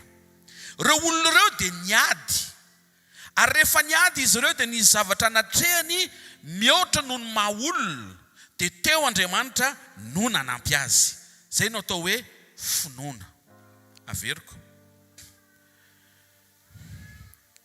Raha zavatra vita eo amin'ny maha-olona dia tsy ilana finoana. Fa le zavatra tsy ho vita mihitsy satria rehefa ampitahaina amin'ny herinao ohatra dia mihoatra lavitra ny herin'le atrehanao. Na mety ho isa vitsy loatra ianao maro be le zavatra atrehana. Na mety ho lehibe lavitra, mahery lavitra, tsy haiko hoe inona no mety ho hitan'ny maso. Ny zavatra nomen'Andriamanitra dia ny teniny ahatonga anao ino azy. Fa ireo vavolombelona ireo dia maneho an'Andriamanitra afaka hampandresy ianao ao anatin'ny tranga rehetra. Andro amin'ny maraina tiany Jesosy aheriny zanany rehetra izay tonga eto fa ninona lalovanao, ninona trehanao, ninona misy ianao afaka ny hampandresy ianao eo Jesosy. Amen. Ny fandresena entin'ny finoana an'Andriamanitra dia fandresena tsy possible raha ny maha-olona sy ny jereny maso. Gideona, Baraka, Samsona, Jefta, Davida, Samuela sy ny mpaminany. Fa inona ny ainan'ny Gideona? Zao mivaky ny teny amin'ny mpitsara toko fahenina ny 17 ka hatramin'ny 15 naran'i Jesosy. Ary rehefa namavony Israely dia avy Midianina sy ny Amalekita ary ny zanaky ny Atsinanina ka niakatra nafika azy. Tonga dia tambatr'olona. Eno io tsara. Midianina, Amalekita, zanaky ny Atsinanana tonga dia nitambatra hanafika ny zanaky Israely. Nitoby tandrifony ireo ka nanimba ny vokatry ny tany hatrany akaiky ny Gaza. Le Gaza mbola problema mandraka androany. Ary tsy nisy zavatra navelany iveloman'i Israely na ondry amanosy na omby na biriky. Fa niakatra izy nitondra ny omby amanondrony sy ny lainy ka ny fiaviny dia tahaka ny valala ny amaro. Ny tsarantsika ireo fahavalo tonga nafika ny zanaka Israely ireo tsy olombitsy fa fahavalo maro ohatry ny valala. Ho an'izay efa nahita tanimboly rakotra valala dia lozy zany. Satria tsy hitanao intsony le tahon'le vary, tsy hita valala amin'ny mameno an'iny dia ohatr'izay le fahavalo tonga nafika ny zanaka Israely. Raha jerena zany zao io fanafiana io dia tsisy irika mihitsy ahafahan'ny zanaka Israely mandresy raha zany. Satria sady tsy ampy isa ny kely endaka ny zanaka Israely. Androany maraina mandresy izay kely endaka rehetra tonga eto. Ilain'Andriamanitra mihitsy ianao mahatsapa fa kely endaka mba ahafahan'ny herin'Andriamanitra misongadina. Satria manjary lasa mifangaro amin'ny habokonanao ny herin'Andriamanitra. Nefa Andriamanitra te hampafantatra anao fa izy reriny mampandresy anao ary tsy misy idira anao. Dia ny fadimy vakitsika teo. Tsy hita isa izy sy ny ramevany. Iny ny dikany hoe tsy hita isa.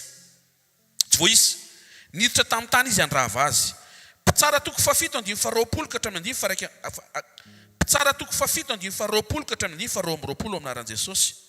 Dia mba nitsoka ny anjomara avokoa ny telo toko sady namaky ny sininy ka niazona ny fanilo teny an-taniny ankavia ary ny anjomara teny an-taniny ankavanana mba ho tsofony.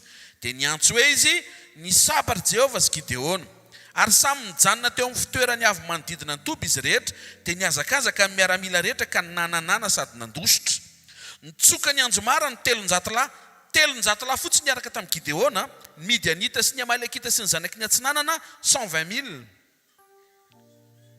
Nitsoka ny anjomara ny 300 lahy nampifameleziny Jehovah tamin'ny sabatra miaramila eran-toby rehetra. Ahoana moa ny edivana lehilahy 300 miatrika miaramila 120,000. Firy zany 120,000 zany teny gasy moa? Roa alina sy ray hetsy.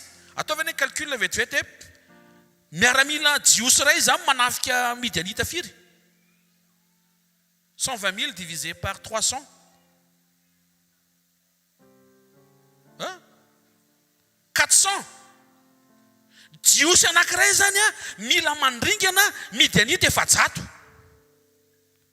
amin'ny fomba ahoana tena kaikinao amin'ny fomba ahoana hoe tsy possible zany ane hoe teneno izy tsy possible ane zany hoe niditra tsehitr'Andriamanitra rehefa nampiasa finoany Gideona izay novidian'Andriamanitra mba hombana ka tsy ry zareo no misasatra mba handresy fa Andriamanitra nampifamely ny fahavalo izy samizy rehefa nanaiky Gideona ankatoa ny direktiva tokony atao ny tanan'ila mitondra fanilo dia ny tanan'ila mitondra anjomara mahavariana fa tsisy sabatra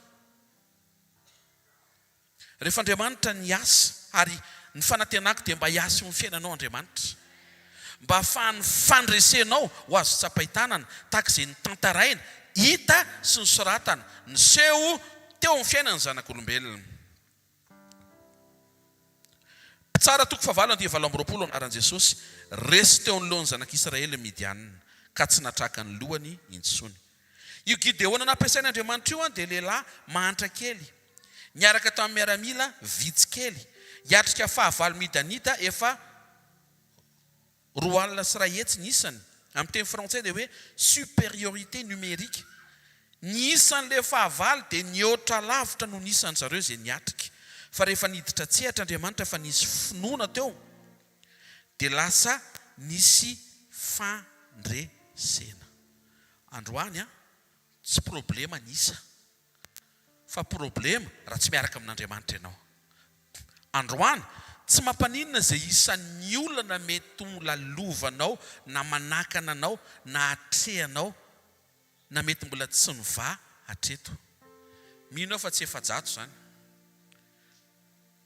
ao mba ampahirezo fa tsy efajato ny isan'ny olana latrehana kosa fa rehefa niditra tsehitr'Andriamanitra nandresy izay nitohanan'Andriamanitra androany maraina mahereza ianao fa andresy ianao rehefa tohanan'Andriamanitra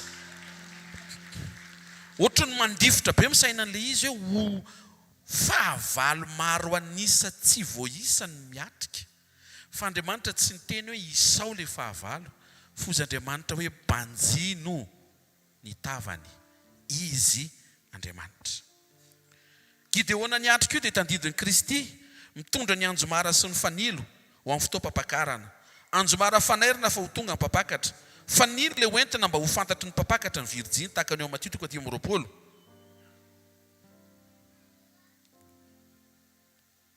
zavatra mety tsy nampoizitsika fa be dia be ny zavatra ny famaofao-mitranga teo amin'ny asa fanompoan'i Jesosy ny famely izy samizy ny aretina sy ny favoatana dia jereo fa olana marobe aretina marobe no nentina teo amin'i Jesosy ohatry ny reto le midianita tsy hita isy reto fa zavatra nafinaritra Matio 5:20 ary ny marary rehetra dia nosotraniny avokoa amen baraka izy io lehilahy io baraka io dia lehilahy anankiray no hovidian'Andriamanitra tonga dia hovidianiko izy fa tsy hovakiako satria mandeha be ny fotoana fa ao ampitsara toko 4 sy ao ampitsara toko 5 ny tantarany ny zavatra ao atrehany dia kananita mitondra kalesy 700 supériorité matérielle kalesy vy 700 le zanak'Israely amin'io tongotra roa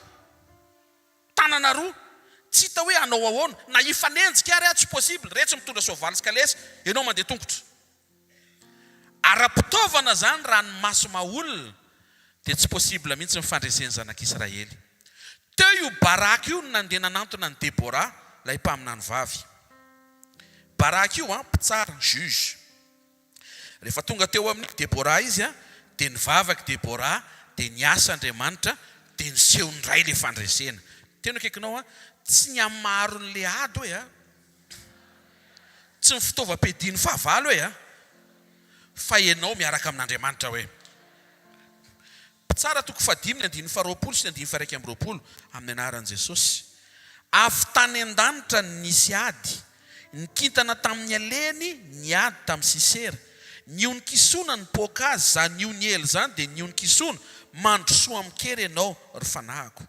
Rehefa nanomboka niatrika zany ry baraka tonga avy any le kalesy 700 sy miaramila miaraka aminy na zay mitaingina kalesy na mitaingina soavaly sy ny mandeha tongotra lozany hoe zany reto e. Lozany hoe zany hoe le fahavalo manatona anao ary fomba lavitra no enao e. Fa zay loza zay tsy loza eo imason'Andriamanitra raha manaiky ny fonao iantoraka aminy satria tsy problema amin'ny fitaovany fahavalo, problema raha tsy miaraka amin'Andriamanitra ianao. Zavatra nitranga teto hozy izy ny boky mpitsara nidina avy tany an-danitra ny kitana. Zany eo anatin'le miady adivy efa arivo izy zany ny andro mety efa ho resy ny zanak'Israely tiako ho azonao sara an-tsaina zavatra nitranga. Vao nanomboka mipotra ny kitana voalohany amin'ny alina iny dia sady mipotra le kitana nidina. Ary tsy vitany hoe nidina va tonga dia niady tamin'ny fahavalo ny zanak'Israely. Possible ny intervention any lanitra fa ampioman tsara ny fonao. Tsy andeha an-tany izy ianarany ny kitana nidina iny. Iny mihitsy le ananina. Hitanao ve le efa voazan'ny olona? Le anjely irahan'Andriamanitra indray ny mahaliana anao fa tsy le Andriamanitra naniraka. Tsy problema aminao zay anarana anjely ihany. Zay voalaza amin'ny Baiboly ihany no tokony ho fantarinao. Anankiroa ihany zao voalaza ao, Mikael dia Gabriel dia point. Na Rafael ary tsy ao.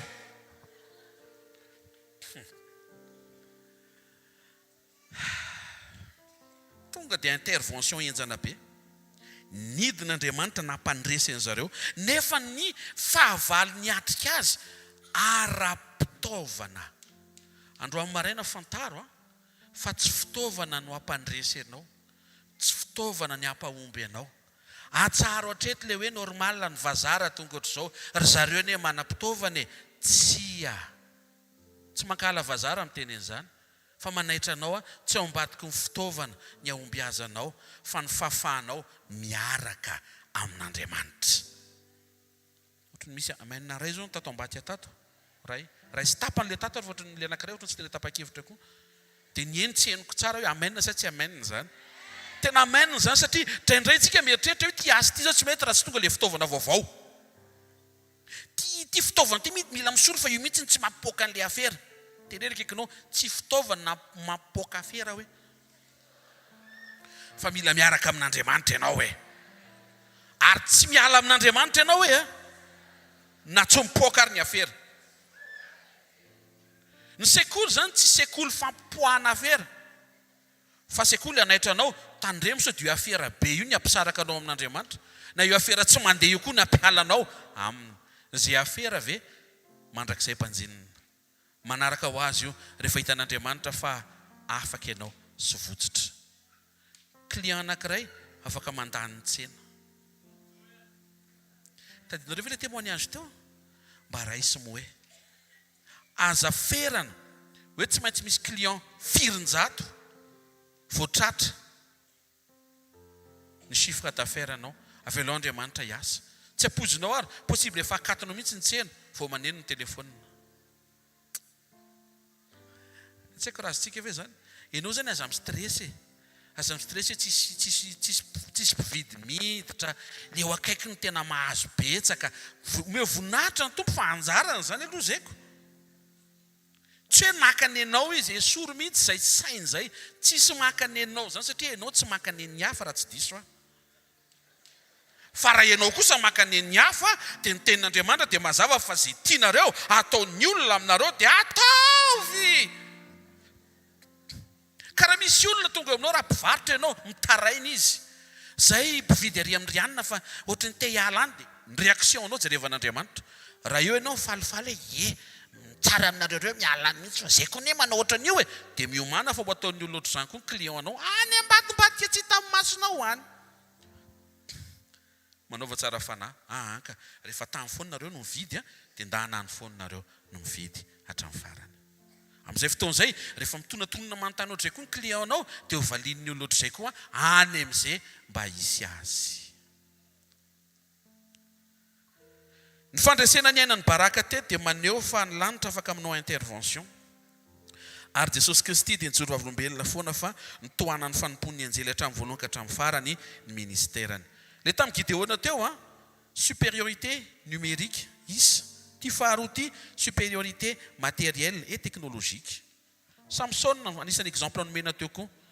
Samson olona kely endaka kely, tsy olona ngeza be, tsy olona bokonozatra, fa olona manify kely novidian'Andriamanitra anomezana hery avy aminy mba ahafahan'io lehilahy io afaka andresy miaramila voafantana mihoatra noho izy. Raha mijereny Samson ianao toy izay hoe tsy possible ny fandresen'io lehilahy io, izay mihitsy le tian'Andriamanitra ho tonga ny anatin'ny fonao sy ny sainao. Misy zavatra tsy possible izay tian'Andriamanitra hidirana mba hahatonga anao atsiaro, fa le zavatra tsy possible lasa possible rehefa miaraka amin'Andriamanitra ianao. Teto Samson niatrika arivolay, tsara 15-14-15 aminaran'i Jesosy. Ary raha tonga tany le izy Samson dia nanakorazy ny Filistina. Ary ny fanahin'i Jehovah nilatsaka taminy, dia tonga tahaka ny rongony izay nidorona tamin'ny afo ny mahazaka teny amin'ny sandriny, ary afaka tamin'ny tanany ny fatorana. Ary raha nahita valany ranom-biriky vaovao izy, dia naninditra ny tanany nakazy ka iny namonoany arivolay.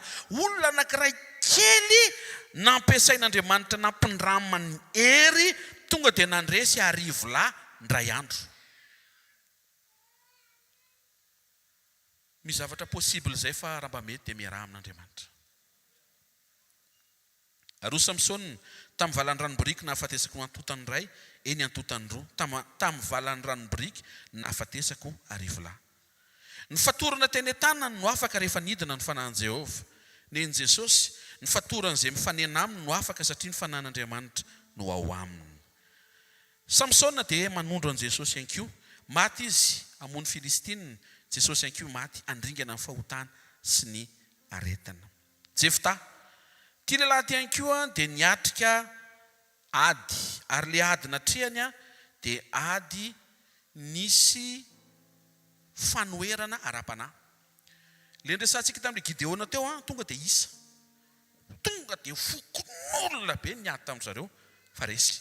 Le faharoa indray tonga dia fitaovana, fa na fitaovana koa ary afaka omen'Andriamanitra ny fandresena.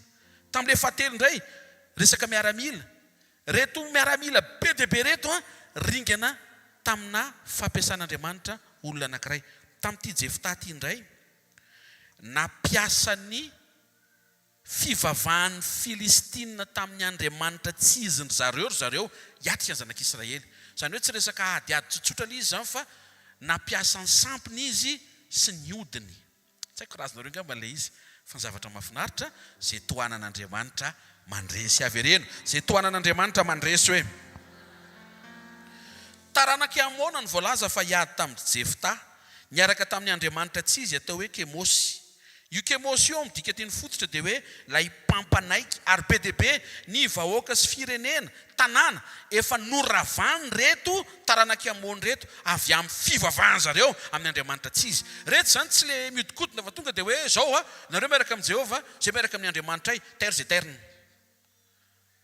Matoa le olona mahasahana zany misy dikany zany, fa zay ny mahafinaritra. Eo mihitsy Andriamanitra ny manampy sy manohana zay momba azy, zay ombany zafady. Ozy izy ny andininy pitsara toko fairaiky amby folo, ny andininy faharoa amby telopolo aminaran'i Jesosy. Ary dia nandeha Jefta nakany amin'ny taranaka amona hiady aminy, ary natolotra Jehovah teo an-tanany ireo. Le terme hoe natolotra Jehovah teo an-tanany mihitsiny no maneho fa rehefa nivavaka Jefta nila fanampiana dia niditra tsehitr'Andriamanitra nampandresy an zareo, na dia niaraka tamin'ny devoly aza le fahavalo. Davida fantatsika efa niady tamin'ny Goliata. Fantatsika Goliata, voalaza ny tenin'Andriamanitra fa lehilahy efa nananontanina ny tany amin'ny 3 metra tany ny halavany. Zany hoe Davida zany teo ambany keliny lohaliny angamba ny ohatra. Mieno angamba antsika e? Zany hoe fahavalo ngeza be. Fa rehefa miditra tsehitr'Andriamanitra, Andriamanitra afaka mampandresy zay mahatsapa ny tena no kely miatrika fahavalo ngeza. Avereno, Andriamanitra afaka mampandresy hoe zay mahatsiaro ny tena no kely miatrika fahavalo goavana. Teto zany ny adversaire-ny Davida tsy teo amin'ny gabariany sy ny pointurany. Raha ataontsika amin'ny compétition na boxe, misy karazany firy moa ny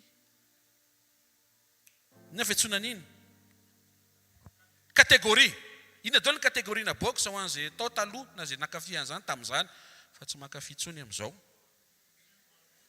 Mihaino tsara. Ina ilay voalohany indrindra? Plume, poids plume. Zany io zany ilay maivana be ohatsanay. Amen. Plume. Dia miakatra arakaraka mahazo poids. Ny goavana indrindra zany dia poids lourd. I Goliata poids surcharge. Tsy haiko hoe mazava angamba zany. Davida tsy lany akory poids plume.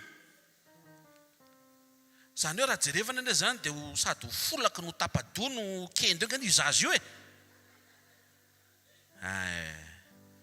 Raha zay ny atrehanao, ivereno zay efa mba nataon'Andriamanitra, aherezanao avy ao anaty fa miaraka amin'Andriamanitra ny zavatra rehetra azo atao.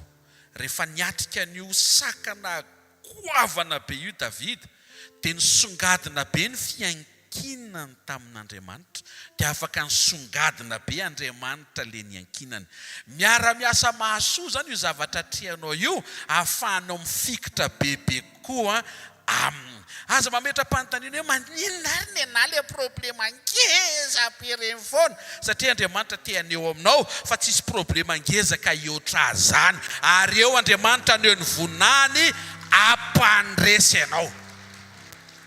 Tsy haiko hoe maninona ty time ty no meny tompo androany fa misy olona miatrika ady eto, mety efa reraky ny ady tian'Andriamanitra tsangana amin'ny lalana fiombonana eto amin'ny latabatra mba rehefa irava amin'ny fotoana misy fandresena azonao antoka izay hoentinao mamakivaky ny weekend ny herinandro vaovao, amaranao ny volana io idiranao amin'ity fin trimestre ty amin'ny anaran'i Jesosy Kristy avy Nazareta. Tenena vereny tsisy resy zany eo hoe, tsisy resy eo fakapana zany eo hoe, tsisy resy ny toetra ratsy zany eo hoe.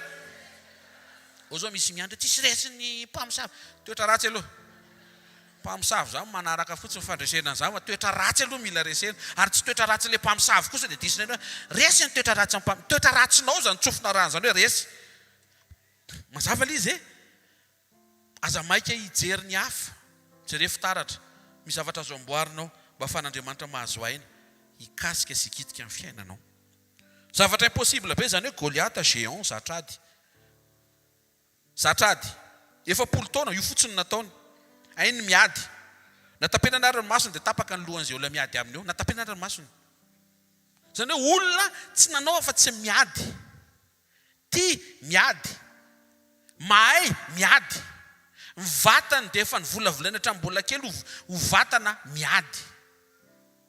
Araka ny fitantaran'ny olona hony vao tonga eo ny Goliata dia tapaka ho azy ny sabatra. Efa misy angano mihitsy zany mandeha anatin'ilay satria tellement io olona io zany dia tsy misaina fa tsy ady. Aza miara-minina pizza amin'ny Goliata zany. Fa to dia azo antoka fa tsy mizary izy. Ary ianao tsy afaka hiteny, onao azafady tsy afaka. Mitrerona fotsiny izy dia mivoaka daholo ny pizza hatrany an-dakozia. Na dia zay tsy vita komandy ary. Ohatrohatr'izay io lehilahy io mba tiako tenina aminao zany hoe olona tsy dia tena azonao hifandraharana loatra izy fa tonga eo izy hanao ny mission hoe vonoana io dia vonoana dia zay fotsiny le izy. Fa rehefa eo Andriamanitra tsy voatero izay. Zay mahatonga n'Andriamanitra mampaheretsika. Tsy voatero resy ny zavatra goavana be io zany ianao.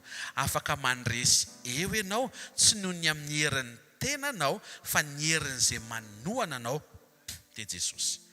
Ny fandresen'i Jesosy ny Goliata dia maneho an'i Kristy naharesy ny fahafatesana. Samuela dia fantatra fa mpaminany. Sy mpisorona, zavatra nahavariana.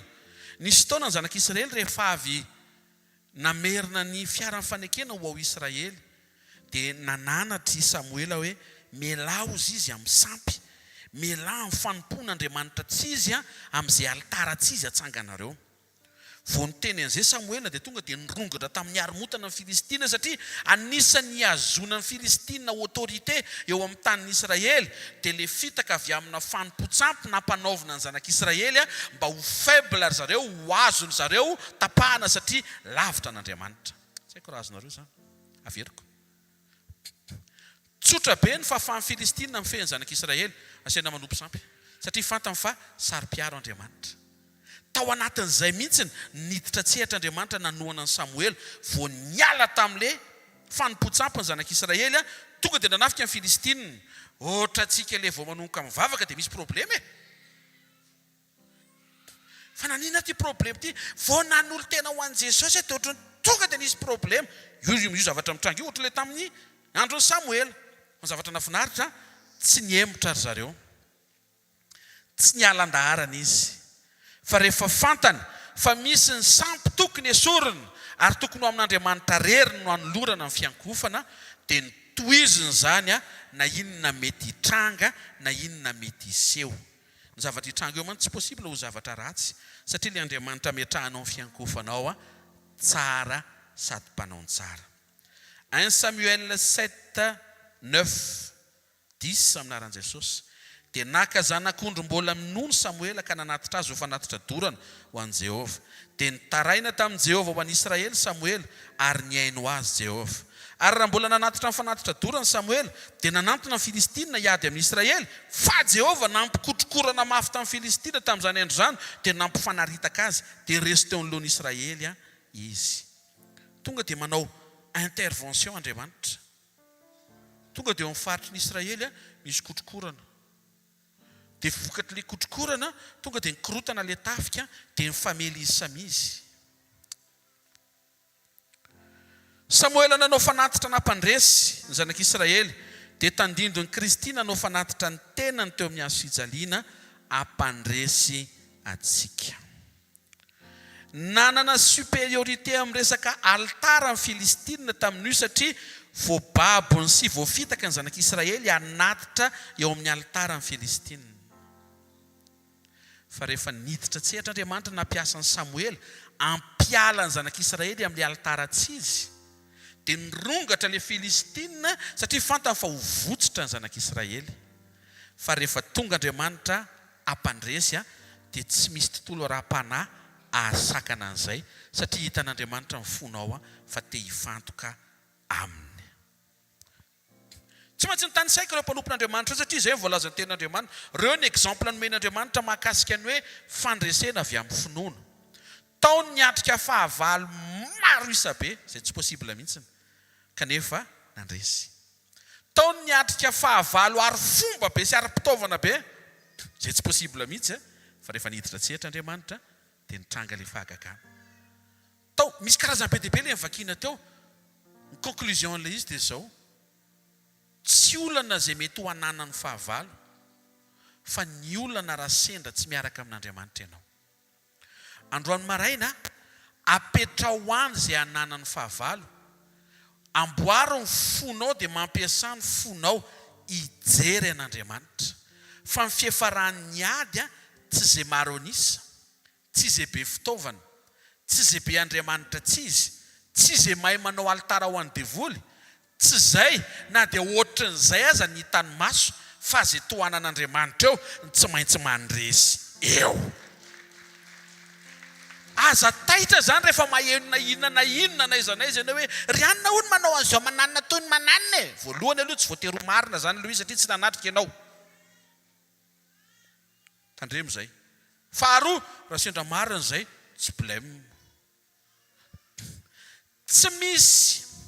Tsy misy fanatitra latsa-dra omena ny devoly zany ka hidepasy ny fanatitra ny tenany nataon'i Jesosy teo amin'ny hazo fijaliana. Izay no mahatonga anao tsy takian'Andriamanitra raha nizanizy zany mba hatafitanao.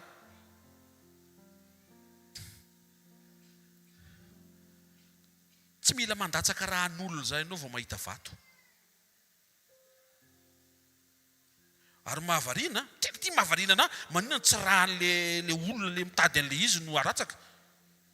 Raha n'olona ry ambadimbadika ary no asain'ny devoly atao amin'ny voalohany.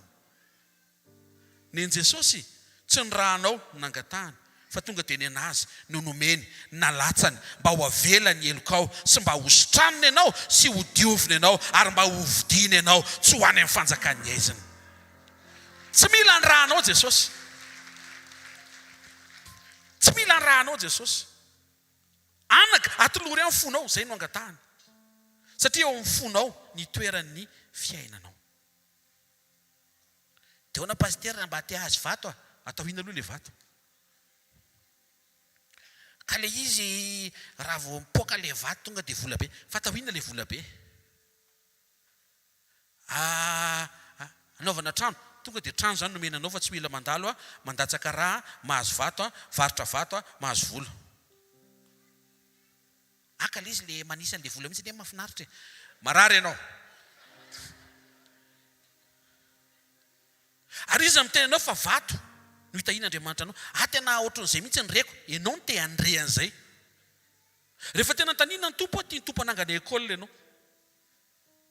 fa tsy tianao le anangana le ekôla izy amin'le ekôla pastera dia miady amin'le ray aman-dreny mpianatra amin'le ekôla azy tia mba vato re mipoaka dia le avy amin'Andriamanitra zany tsy raisinao mihitsy zany gaga ianao eny mpitadiavana vato eny dia mampianampianatra le olona any ambanivohitra any ianao enao ke zany mpampianatra ihany eny fa tsy mifantoka aza terena amin'le mandresy lahatra anao miaino tsara n'Andriamanitra araka ny fitariany mba ahafahan'Andriamanitra miasa mamatsy anao amin'izay mety ilanao ny tanany toy izy tsika le izy rehefa tonga Jesosy dia niovy zany rehetra zany Jaona voalohany toko 5:14 tsy maintsy nitantaraika le zavatra nitranga tao amin'ny testamenta taloha mba hazahoantsika hevitra sara an-tsaina hoe ohatr'izany nataon'Andriamanitra fa mbola tsara lavitra rehefa tonga Jesosy Jaona voalohany toko 5:14 amin'ny anaran'i Jesosy fa izay rehetra nateraka Andriamanitra dia maharesy zao tontolo zao ary ny fandresena izay enti maharesy zao tontolo zao dia ny finoantsika ao amin'ny testamenta taloha dia nandresy ireo le nitany saintsika teo ireo Gideona, Jefta, Baraka, Samsona, Davida, Samuela nandresy izy ireo satria Andriamanitra mahery no nampandresy azy manaraka tsara tsika Andriamanitra no nampandresy azy zay le Hebreo toko 4:1 ny finoana ny fahatokinany amin'ny zavatra antenaina fanehoana ny zavatra tsy hita finoany testamenta taloha hitatsika ao amin'ny soratra masina ireo olona ireo dia nahatoky ny amin'ny zavatra izay nantenainy nahatoky izy ny amin'ny fandresena izay nantenainy ohatr'izao le izy io Davida io Goliata ny zavatra ohatran'ny Davida ady ary le fandresena mbola vao ho alaina fa Andriamanitra ny tompony ady Andriamanitra ny tompony fandresena dia Andriamanitra no nampanantena fa anome le fandresena ny Davida rehefa miatrika Davida tokotra maheno tsara tsika tovotro tsara olala le fandresena zany tao amin'ny testamenta taloha zavatra mbola tsy eo fa efa io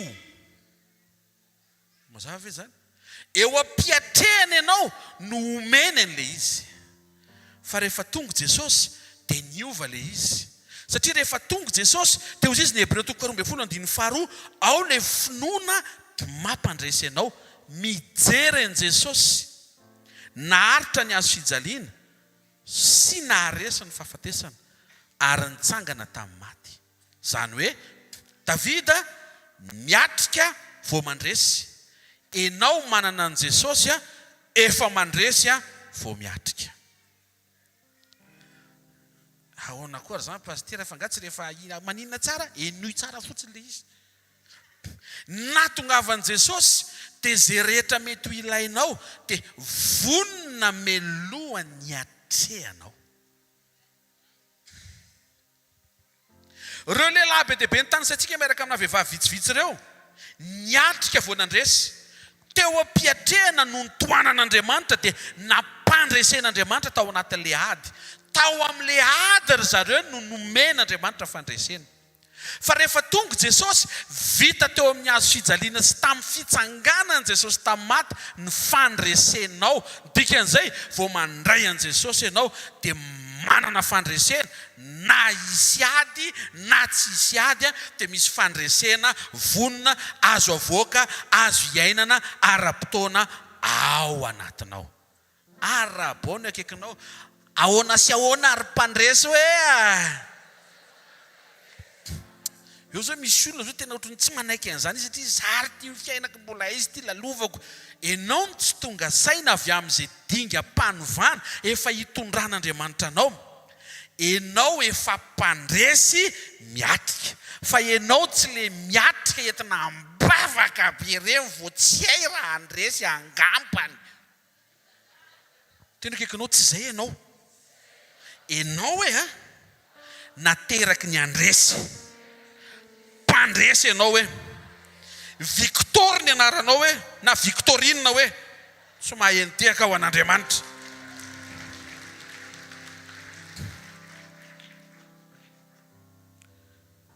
Inona no resena rehefa azontsika ny fandresena avy amin'i Jesosy?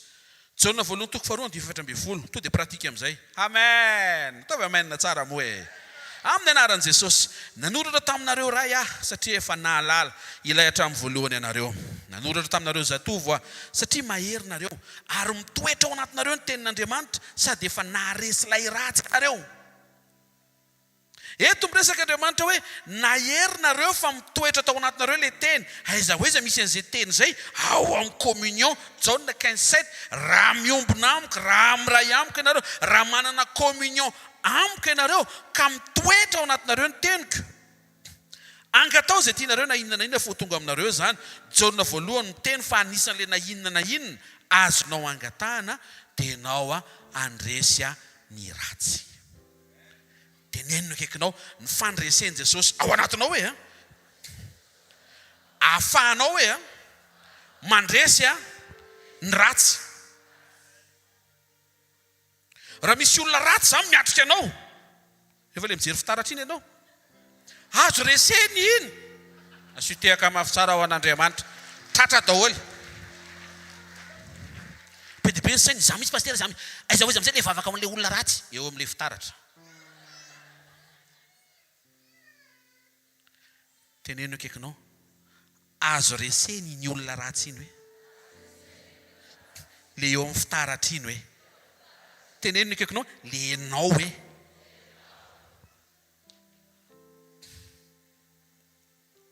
Azo resena lay toetra ratsy. Mba ataovy amenina moa. Azo resena lay situation ratsy. Azo resena izay mety hoendriky ny asa ratsy mety ataon'izaniza aminao. Azo resena, avereno hoe azo resena. Avereno azo resena. Ianao zany tsy mila mitaniza hoe pastera, ny rafozako ratsy. Fa ny ray aman-dreny tsy ratsy nareo fa tsy maremarika an'izany. Ny hafa ratsy any ianao tsy mety ratsy mihitsy. Mahavarina zany aza manaratsiratsy ny hafa eo ianao, ndana mandiny tena. Raha ratsy izy tsy namenao ny zanany, zay ny ianao zay. Eny le raha fosiny zany esoriko aloha fa le tompotranonay raha ratsy ny tompotranonao dia tsy navelany nofatrano ianao. Izy re izy indray re ny olona ratsy azo batenenina amin'ity pastera ty, izy re le patron ay. Raha patron ratsy izy efa ndroany ianao. Le tsisy ratsy mihitsy zany aminao. Ozy aho hoe rehefa manana ny fandresen'i Jesosy ianao dia afaka maharesy ny ratsy rehetra. Zay ho tany sainao eo zany azo resena. Inona no mampitsahatra anao? Le enao mitantara ve fa misy ratsy, sa enao mahery fa azo resena le ratsy? Tsisy mamaly satria be dia be mbola te tantara. Avy aloha tantara aloha e. Rehetra zany le zavatra ratsy nataony, tia ny toetra ratsiny izy fa tsy za.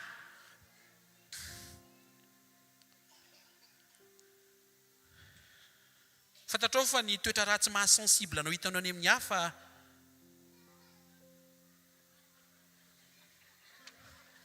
ao aminao.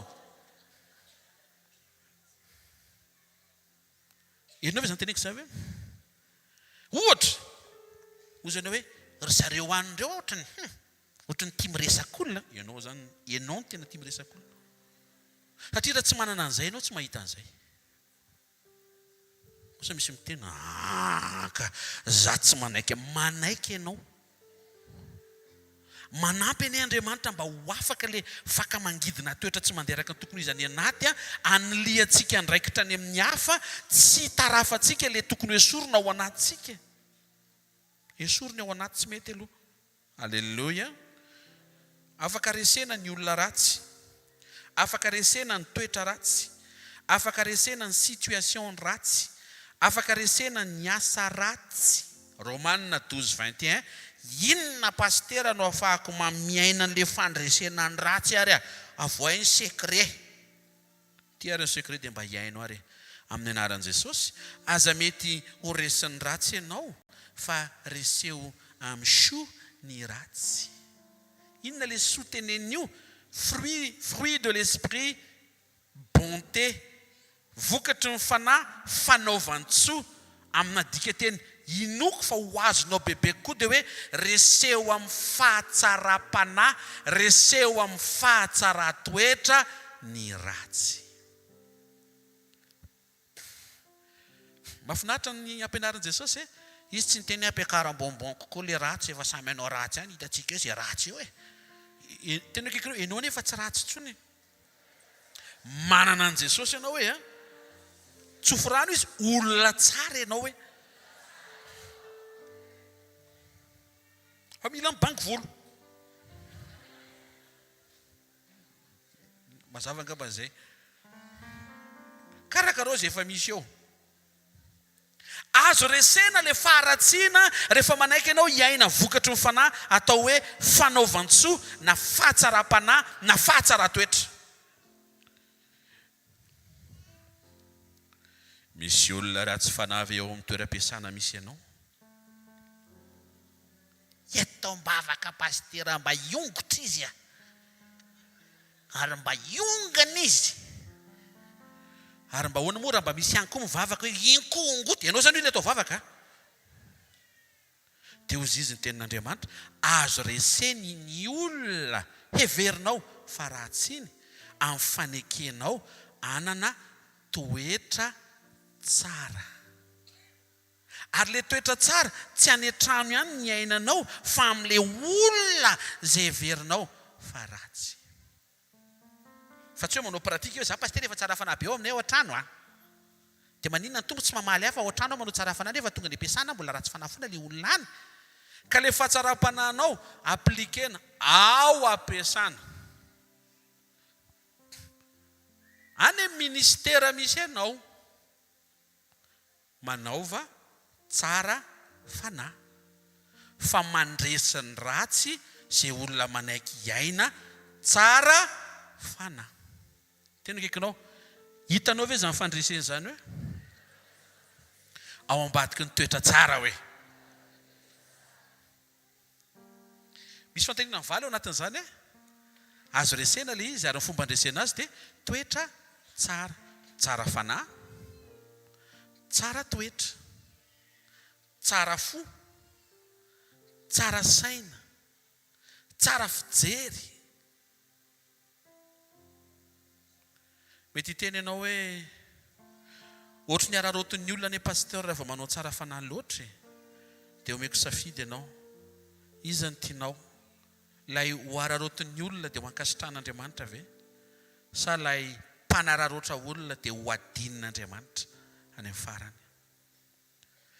Tsy mampaninona mety ataon'ny olona toy ny vendrany ianao satria azo ararotana. Mpanjino Andriamanitra dia trava eo tsara fotsiny fahatsara-toetranao. Fa ianao navitahana ary tsara fanahy foana raha tsy diso a.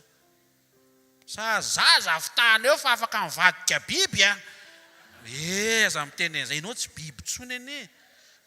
Le nature de l'homme animal ane resy teo amin'ny azo fijaliana efa tsy zay tsony ny ao anatinao. Piombona nature amin'Andriamanitra ane ianao ianao tsy biby zanak'Andriamanitra ianao. Aza ilika any amin'ny zavatra mitranga ny tempéramentanao. Ianao narangitina aza tsy mety rangitra tsony. Na dia efa atao zay matafitohana anao faran'izay zokony Pro Max 17 le nivoaka fara mihitsiny. Fa rehefa tsy mety tafitohana ianao dia mahavariana fa aleo hitranga eo zay mitranga fa ianao tsy tafitohana intsony. mahita irika ianao anazavana zavatra tsy zakany olona ho zavatra azo leferina. Satria ho Jesosy eo amin'ny Jona 1:20 zay mandeha amin'ny mazava dia tsy mba tafotoana. Ny mahatonga ny olona tafotoana zany tsy le zavatra no manafotoana fa izy mihitsy mandeha amin'ny maizina dia tsy mahita hoe io misy vato manafotoana tsy voatery hitsana fa azo ioarana. Reny olona mangarika ianao reny ditsoka. Tena hitandreo hoe amboary fotsiny sainao dia aza saringotra amina zavatra renao hoe ampasorenanao. Tena kekinao hoe arovo ny fonao tsy ho mora sorena hoe.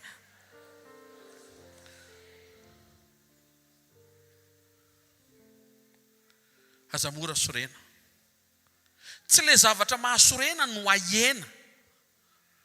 Na hiala ianao amin'ilay olona mahasorena.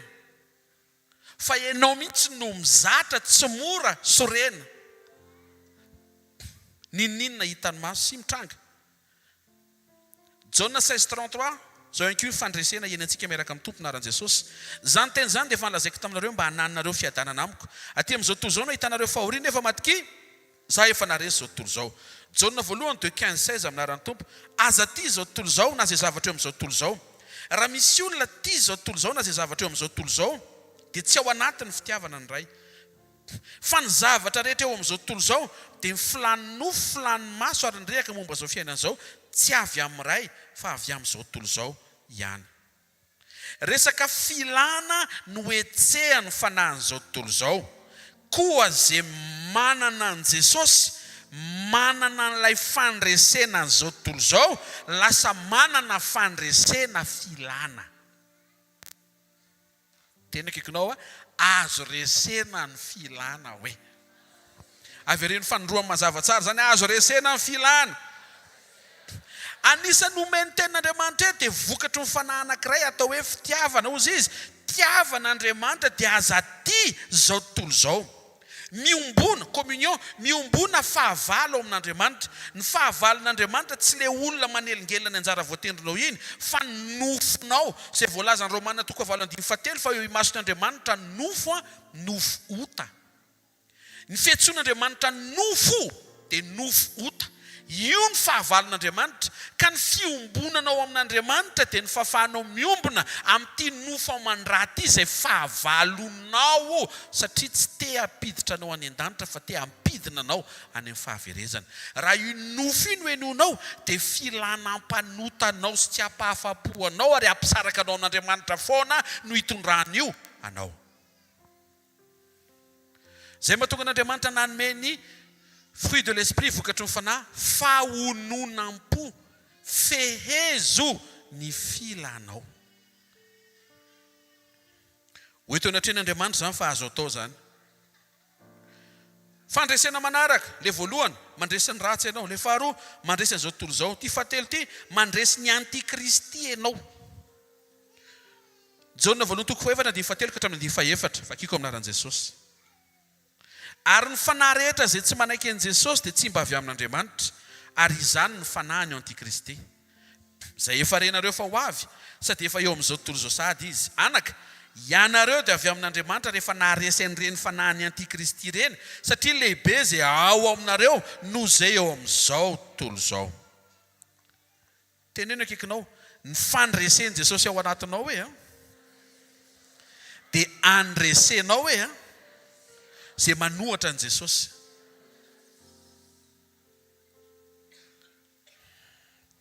Zay rehetra tsy mametraka an Jesosy ho ivo, mampidipiditra zavatra hafa eo aminao sy Jesosy, dia lasa vitanao ny mandresy an'izay amin'ny alalan'ny fanekenao an Jesosy sy ny fametrahanao azy eo amin'ny centre ny fiainanao. Fa manino zany resahantsika?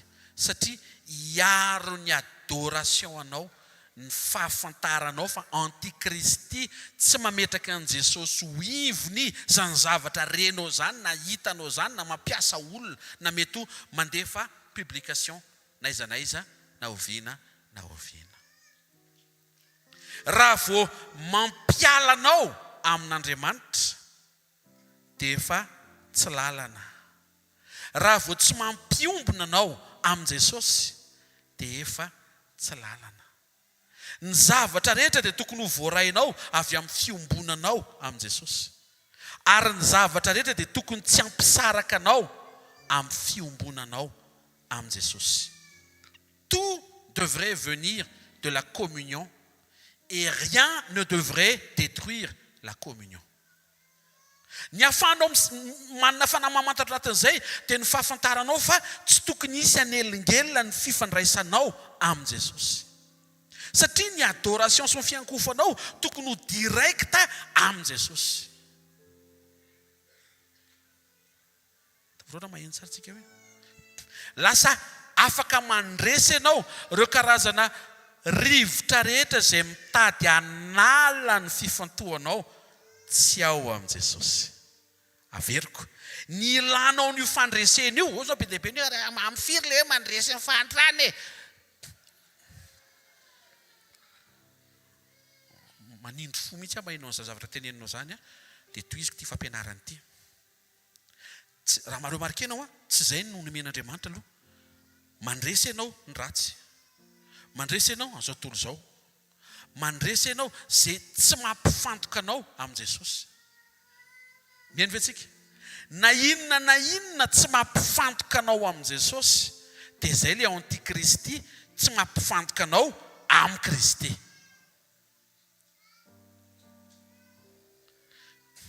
Ohatra mananina kely ilay tongotra dia asitam-bavy an'ity Kristy sady zao izay. Asa aloha vetivety fa hoana pastera tambaviko ve dia an'ity Kristy ka tsy Jesosy no teneninao fa tambaviko. Dia rehefa tsy vita ny tambavy dia hoetiny eo amin' Jesosy. Reto tonga dia hoety eo amin' Jesosy mihitsy aloha. Alleluia. Izy anie tokony voalohany. Hitanareo ve izay loatra ny kipitsiny kely mahatonga anao ohatran'ny tsy misaina an'Andriamanitra zay dia misaina solution hafa zay. Zay le azonao resena amin'ny alalan'ny fandresen'i Jesosy ao anatinao. Iaro ny fiankofanao ny fahaizanao mandresy izay rehetra rivotra entiny an'ity Kristy ampiala ny fifantohanao tsy ho ao amin' Jesosy. Faefatra, ny fandresen'i Jesosy dia tonga anao aresy ny ota. Korintianina faharoa toko 5:20 aminaran'i Jesosy. Zay tsy nahalala ota dia efa nataony ota hamonjy antsika mba ho tonga fahamarin'Andriamanitra ao aminy kosa isika. Jesosy tsy nahalala ota. Jaona 1:7-5 tsy mba misy ota ao aminy. Zany zao ilay tafintsika zany zay. Tsisy ota ao aminy. Tena kekinao tsisy ota tao amin' Jesosy. Ianao nandray an' Jesosy. Possible hoe tsisy ota ao aminao hoe. Jaona 1:7-5 zay nateraka Andriamanitra dia tsy manota satria ny voany no mitoetra ao anatiny ary tsy mahay manota izy satria nateraka Andriamanitra. Tsy mahay manota. Jaona 5:17 aza manota intsony io Jesosy fandrao anjoanao za ratsy noho ny teo. Rehefa ao anatinao ny fandresen'i Jesosy dia mandresany ratsy ianao amin'ny alalan'ny fiainanao toetra tsara.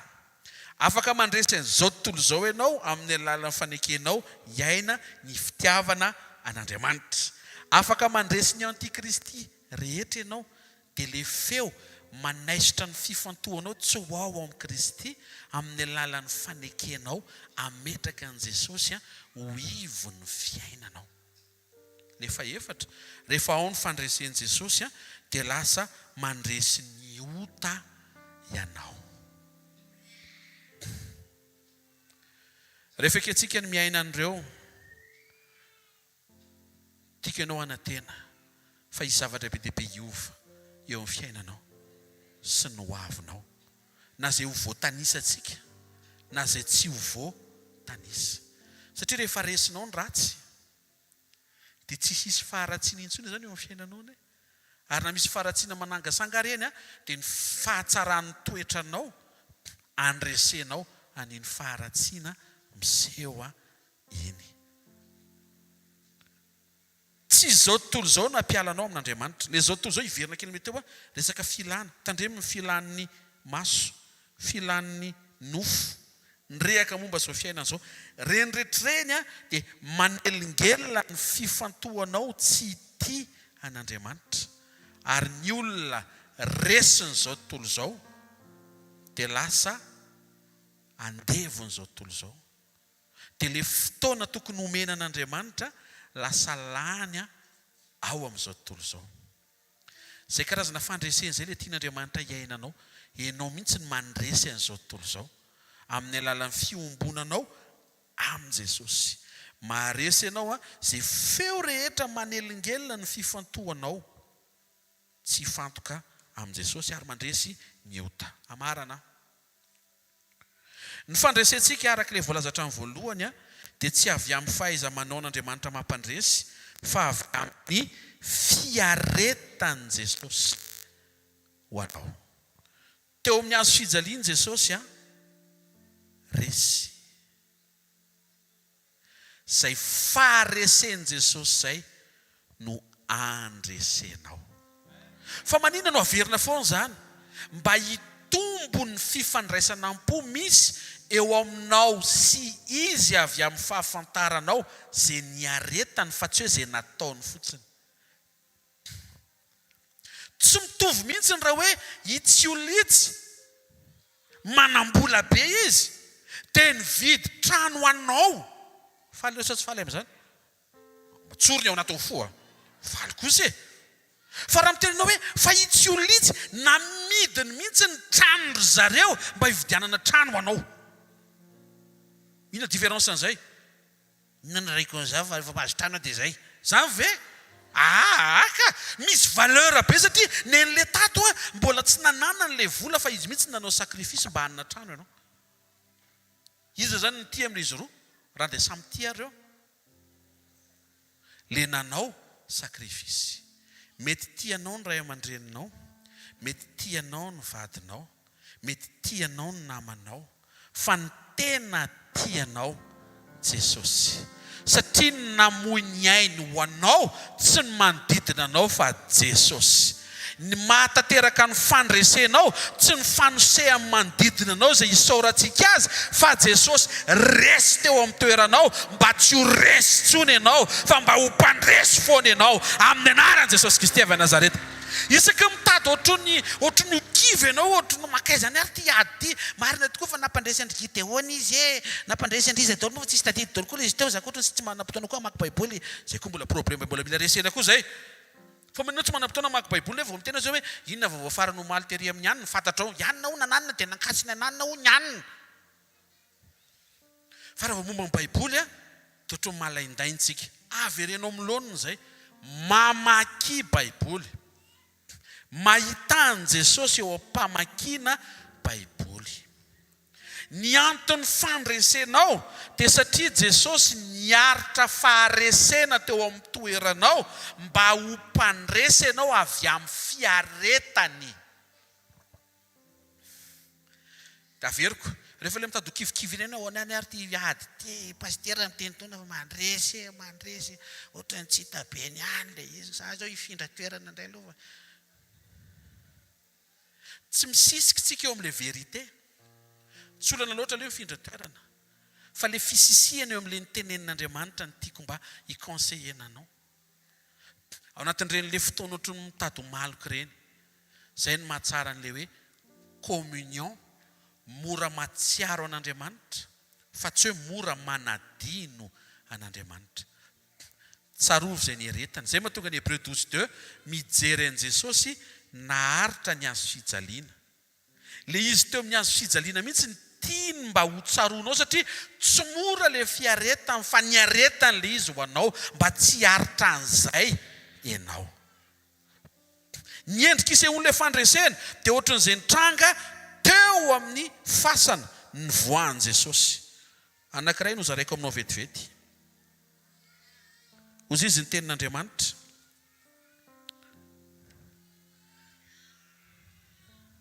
Korintiana voalohany toko 10:7, 1 Corinthiens 15:57. Isaorana Andriamanitra zay manome antsika ny fandresena amin'ny alalan'i Jesosy Kristy tompontsika. Romanina 8:37 manoatra noho ny mpandresika amin'ny alalan'ilay tiantsika.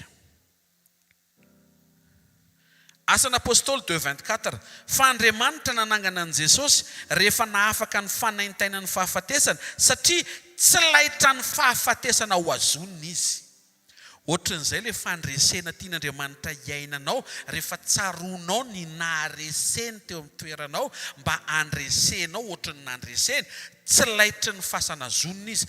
Enao io koa zany tsy ho laitra n'izay problema ho azonina zany ianao, fa rehefa tonga saina ianao dia sady ho avoaka ao ianao tsy miverinao tsony amin'ny anaran'i Jesosy Kristy avy Nazareta. Avy amin'izay nataon'i Jesosy, le modely zany le niainan'i Jesosy. Amen. Farany 2 Corinthiens 2:14 hozy izy, zay hozy izy dia nentin'Andriamanitra ohatran'ny olona avy nandresy. Ohatran'ny ahoana ke mipaozin'ny olona andeha hiady, kodikody, sao dia tapitra eto, efa napetraka ve ny testamenta, sao dia tsy hita ntsony ny ankizy rehefa eo tsy fantatra izay fandeha niady. Ohatrohatr'izany ny paozin'ny olona andeha hiady. Fotrany ahoana ny paozin'ny olona avy nandresy, ohatrany ahoana e. Tena tonga dia tena avita ihany le izy, tena tsisy miteny hoe manaova lasa ho azy. Dia mahavariana le fandresen'i Jesosy efa ao anatinao, tiany mba iainanao ho proof fa tena efa azonao alohan'ny hatrehanao ninninina. Zay miatrika ady ohatry ny andeha ho resy zany dia ho vita ao izy. Fa zay miatrika ady ohatran'izay avy nandresy satria efa voarainy le fandresena dia ho tafavoaka ao izy. Eto zao misy olona tonga saina hoe na tonga le tamin'ny anankiray voy iny zany le paoziny tarehako niatrika an'ilay izy mihitsy. Eny tompoko, tena zay mihitsy satria le paozinao tsy paozin'ny olona ohatry ny avy nandresy dia ohatran'ny hoe tsisy fandresena zany ao dia le continuité n'ilay izy lasa ohatran'ny hoe tsy marina le fandresena vitan'i Jesosy ho anao, efa ao tsy navoakanao le izy. Ohatran'ny hoe délestage dia avoa ny jiro hoe za manana jiro atao paoziko fa za tsy ampirehatra. Dia ao ianao zany maizina eo ihany koa. Efa ao le izy avoay dia apreto. Rehefa hiatrika dia atao fiatrehan'ny olona tahaka ny efa avy nandresy. Amboary mihitsy ny réaction sy ny comportement anao ho tahaka ny olona efa avy nandresy. Mitsangana ohatry ny olona avy nandresy arany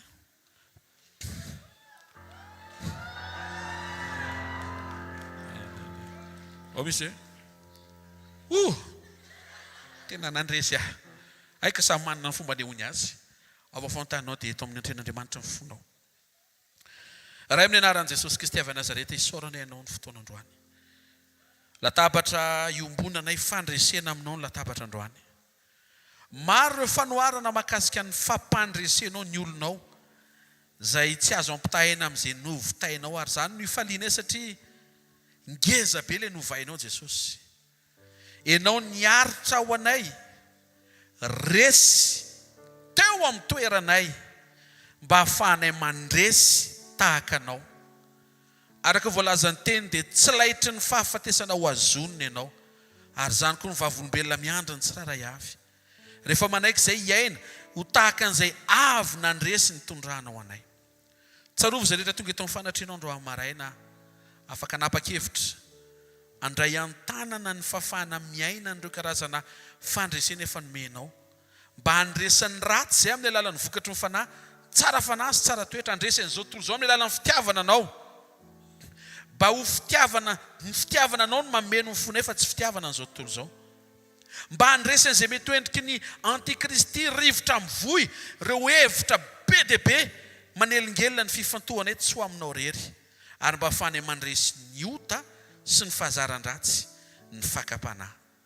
Mino izay ray amin'ny anaran'i Jesosy fa fotoana androany, fampandresena amin'ny lafiny rehetra. Ampandresy ny fanahana hatrany ianao, ampandresy ny aina ianao, ary ampandresy ny tenana ianao. Amin'ny anara maheran'i Jesosy Kristy avy Nazareta. Amen. Raha sy ny mofo izay nentananao dia hanambara araka izay voalazan'i Jesosy hoe ity ny nofoko izy. Izay mihinana ny nofoko sy misotro ny rako no manana fiainana mandrakizay, ary za nangana azy amin'ny andro farany. Nomeny Jesosy ny nofony rehefa nanolotra mofo izy. Mino isika efa iombona amin'ny nofony Kristy andro maraina. Ary rehefa novakina ny nofony, voalaza fa nidiakapoka taminy fanasitranana atsika. Zavatra hitranga amin'ity an'io ity, ny fiainan'Andriamanitra tafiditra ao anatinao dia andrakotra ny fiainanao le fiainana ohatra mora resy, mora kivy, mora ketraka iny ho saroman'ilay fiainan'Andriamanitra, le mahery a, le mandresy a, le afaka miatrika dia tafavoaka. Misaora azy.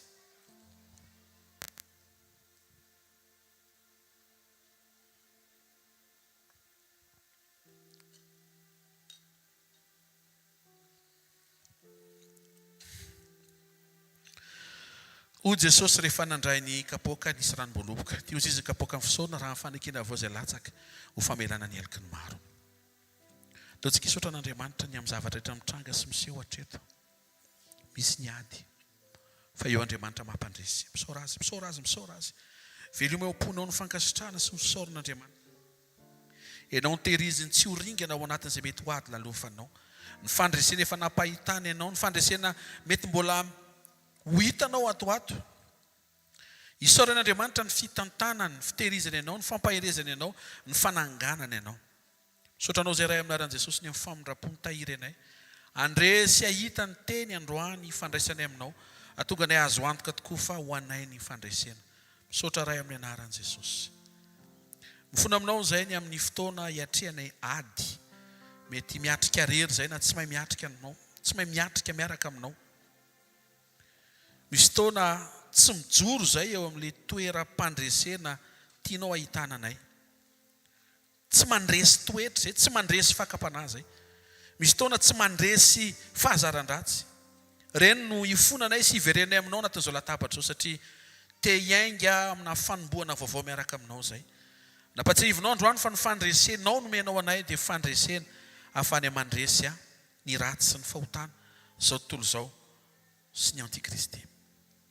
Tsarovy izay amin'ny famindram-ponao indray androany aminaran'i Jesosy. Amen. Tononoko aminaran'i Jesosy Kristy Tompo fa voavela ny heliko. Misaora azy.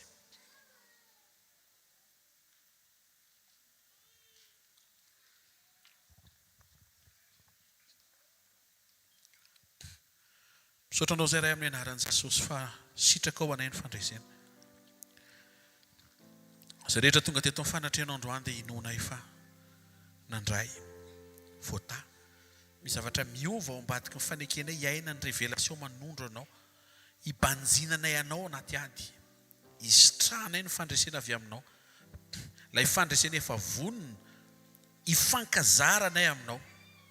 Tsy ohatran'ilay mahazatra hoe miatrika vao mandresy. Fa ilay niteneninao teo efa mpandresy vao miatrika. Dikan'izay tsy miankina amin'ilay ady ilay izy satria efa nomena anay. Tsarovy izay rehetra tonga eto nandresy na ianao izany fahamarinana izany. Dia misaotra fa hinonay androany maraina ny fanatrehanao dia hampandresy ny tsiraray avy. Eo amin'izay ady lalovany sy hatrehany. Amin'ny anaran'i Jesosy Kristy Tompo. Amen. Sy tiaka mafitsara ho an'i Jesosy. Mahazo toerana vetivety ianao fanatitsika miaraka amin'ny fanambaran'ny pasteur dia vetivety ihany dia tonga dia mirafitsika fa noho ny amin'ny fandaminana fotoana dia somary ny depasy kelitsika fa mino fa voafeny fotoana. Alleluia. Fanamiarabantsika amin'ny anaran'i Jesosy.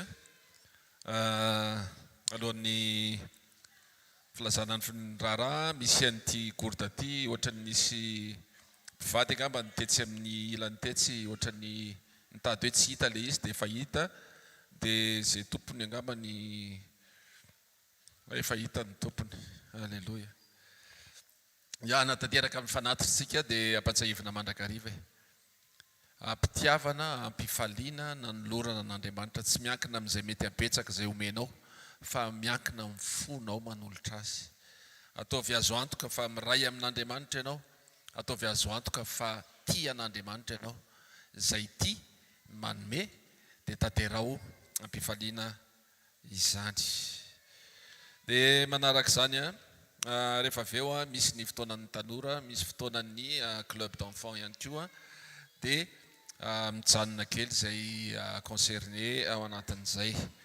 Ny fotoanantsika manomboka eto ny araka ny fahambara mandrakariva dia misy ny vondrom-bavaka, misy ny fotoam-bavaka izay miara-miasa amin'ny asa fanompoana izay pasteur ato toerana daholo ihany no mitarika an'izany fotoana izany dia afaka manatrika an'ireny fotoana ireny ianao manomboka ny raha riva moa izany any Arivomamo fa ny raha ampitso dia misy toerana maromaro izay tany saina aminao dia manatona mpanompon'Andriamanitra fotsiny ianao raha ohatra ka any mifanakaiky ianao na mety lavitra anao raha fa hoe andehanao sakrifisy anao satria manetry tena hitady an'Andriamanitra dia mety foana misy nany Tanimena, misy nany Fort du Chêne, misy nany Mertsiatosika, misy any Arivomama, misy ny any Tsirony Mandidy, misy ny any Mahitsy, misy ny any Manakambahiny, misy ny any Andorany Fotsy, any Mbomangakely ary any Ambolokandrindry. Mbola ho avy ny fotoana moa zany ararotiny eto any ny filazana momba ny centre na le toerana izay ananganantsika trano izay ahafahantsika miaraka ihany koa efa iaraha-malala fa somary sahirana efa teritery le toerana eto dia anatanteraka an'izay tsika raha misy ny fanontaniana mety tianao fantatra na hoe misy fahafahana ihany koa tianao anohanana n'izany asan'Andriamanitra zany afaka manatona ny pasteur Iajy ianao na zay pasteur hitanao ihany koa dia afaka manontany koa ianao hoe manahoana zao le izy, inona ny zavatra efa vita, efa misy fitaovana maromaro eny toerana isaorana ny tompo dia eo mbola eo ampanangonana fitaovantsika amin'izao fotoan'izao dia raha misy ny mety etaeta tia hafantatra an'izany dia afaka manontany ianao mangarahara ny fitantanana ao anatin'izay. Manarak'izay ny amin'ny tahaka ny mahazatra moa dia misy ny sekoly izay maimaim-poana tsy andoavam-bola eto amin'ny asa fanompoana. Isa maraina latsinainy ka hatramin'ny alarobia izy io dia tanterahana etsy amin'ny Super U Analakely deuxième étage. Latsinainy manokana manomboka amin'ny fitoraka hatramin'ny valora sasany dia sekoly mpamana olana. Ny talata manomboka amin'ny fitoraka hatramin'ny valora sasany ihany dia sekoly mpanasitrana ary ny alarobia dia sekoly ny tokantrano. Mariana mandrakariva fa tsy hoe olona marary daholo makany na olona be problema daholo ny mandeha any amin'izany sekoly zany fa olona asain'Andriamanitra ihany koa amahany olany hafa. Amen. Sany ianao dia ny ianao ihany tianao hanana olana fa tsy mba natao ianao fitaovana analany olany hafa. Na mety ianao no ampiasain'Andriamanitra metran-tananao an'ny hafa dia sitrana ny hafa fa tsy hoe za tsy marary dia tsy hoany fa ilainao manatrika n'ireny fotoana ireny. Araka ny ambara mandrakariva dia mifankazara amin'tsitoa dia hiadana ianao. Ankoatran'izay eto ny fotoanantsika amin'ny zoma amin'ny efatrora dia ny sabotsy moa tahaka ny androany ihany. Aza adino ihany koa araka ny vavolombelona efa re hatramin'ny malika hatramin'ny androany dia misy miaino radio fotsiny dia misy zavatra ataon'Andriamanitra eo amin'ny fiainany satria le fo ao anaty tsy hoe aza mamonjy fanatrehan'Andriamanitra tsony fa radio enona fa misy fotoan'Andriamanitra miditra tsehatra amin'ny alalan'ireny fitaovan'ireny dia ny radio 90.8 FM zany misy eto Antananarivo, misy any Antsirabe, misy any Tsirony Mandidy ary misy any Mahajanga tsy miova fa eo amin'ny Omarjefy ihany no azahoanao an'izay radio izay. Misy ihany koa ny fandaharana izay ao amin'ny Cool TV, ao amin'ny Amité TV, ao amin'ny Star Times, misy ihany koa any amin'ny radio any Kristy. Zany rehetrarehetra zany tsy hoe mandeha fotsiny amin'izao fa ho anao. Lazao ny eo akaikinao hoe zany rehetrarehetra zany hoe natao ho anao zany hoe satria tian'Andriamanitra ianao. Amen. Dia aza adino ireo fotoanantsika ireo aza adino ireo fa ho anao ireo dia ndao hiara-hitsangantsika ho an'Andriamanitra indray ty zavatra ho ataontsika ty. Hainjiro ety anoloana ary ny tananao dia ndao hisaotra ny tompontsika. Raha eo amin'ny anaran'i Jesosy misaotra anao zay. Saotra tompony amin'ny fitiavanao, saotra ny amin'ny mbola fahampatsiahivanao fa tsy olona kitoton'olona zay fa olona mandresy ary mpandresy zay Andriamanitra miaraka aminao. Misaotra mbola fahafahanay manatanteraka mifanatitra fa folo-karena sakrifisy zay tontolo rehetra mbola atolotray anao Andriamanitra. Raisy ho anitra kasitrahany zany ho voninahitry ny anaranao. Tahiony tsirairay avy, vangiony tsirairay avy, idiro an-tsehatra ny fiainany tsirairay avy Andriamanitra satria ainao atao zany. Dia makasitraka ray amin'ny anara maherin'i Jesosy Kristy avy Nazareta. Alleluia. Amen. Taontsika hitehaka mafy voninahitra Andriamanitra. Alleluia. Avereno hoe ny fandresen'i Jesosy efa fandreseko. Hoentiko izay fandreseny izay miatrika ny zavatra rehetra.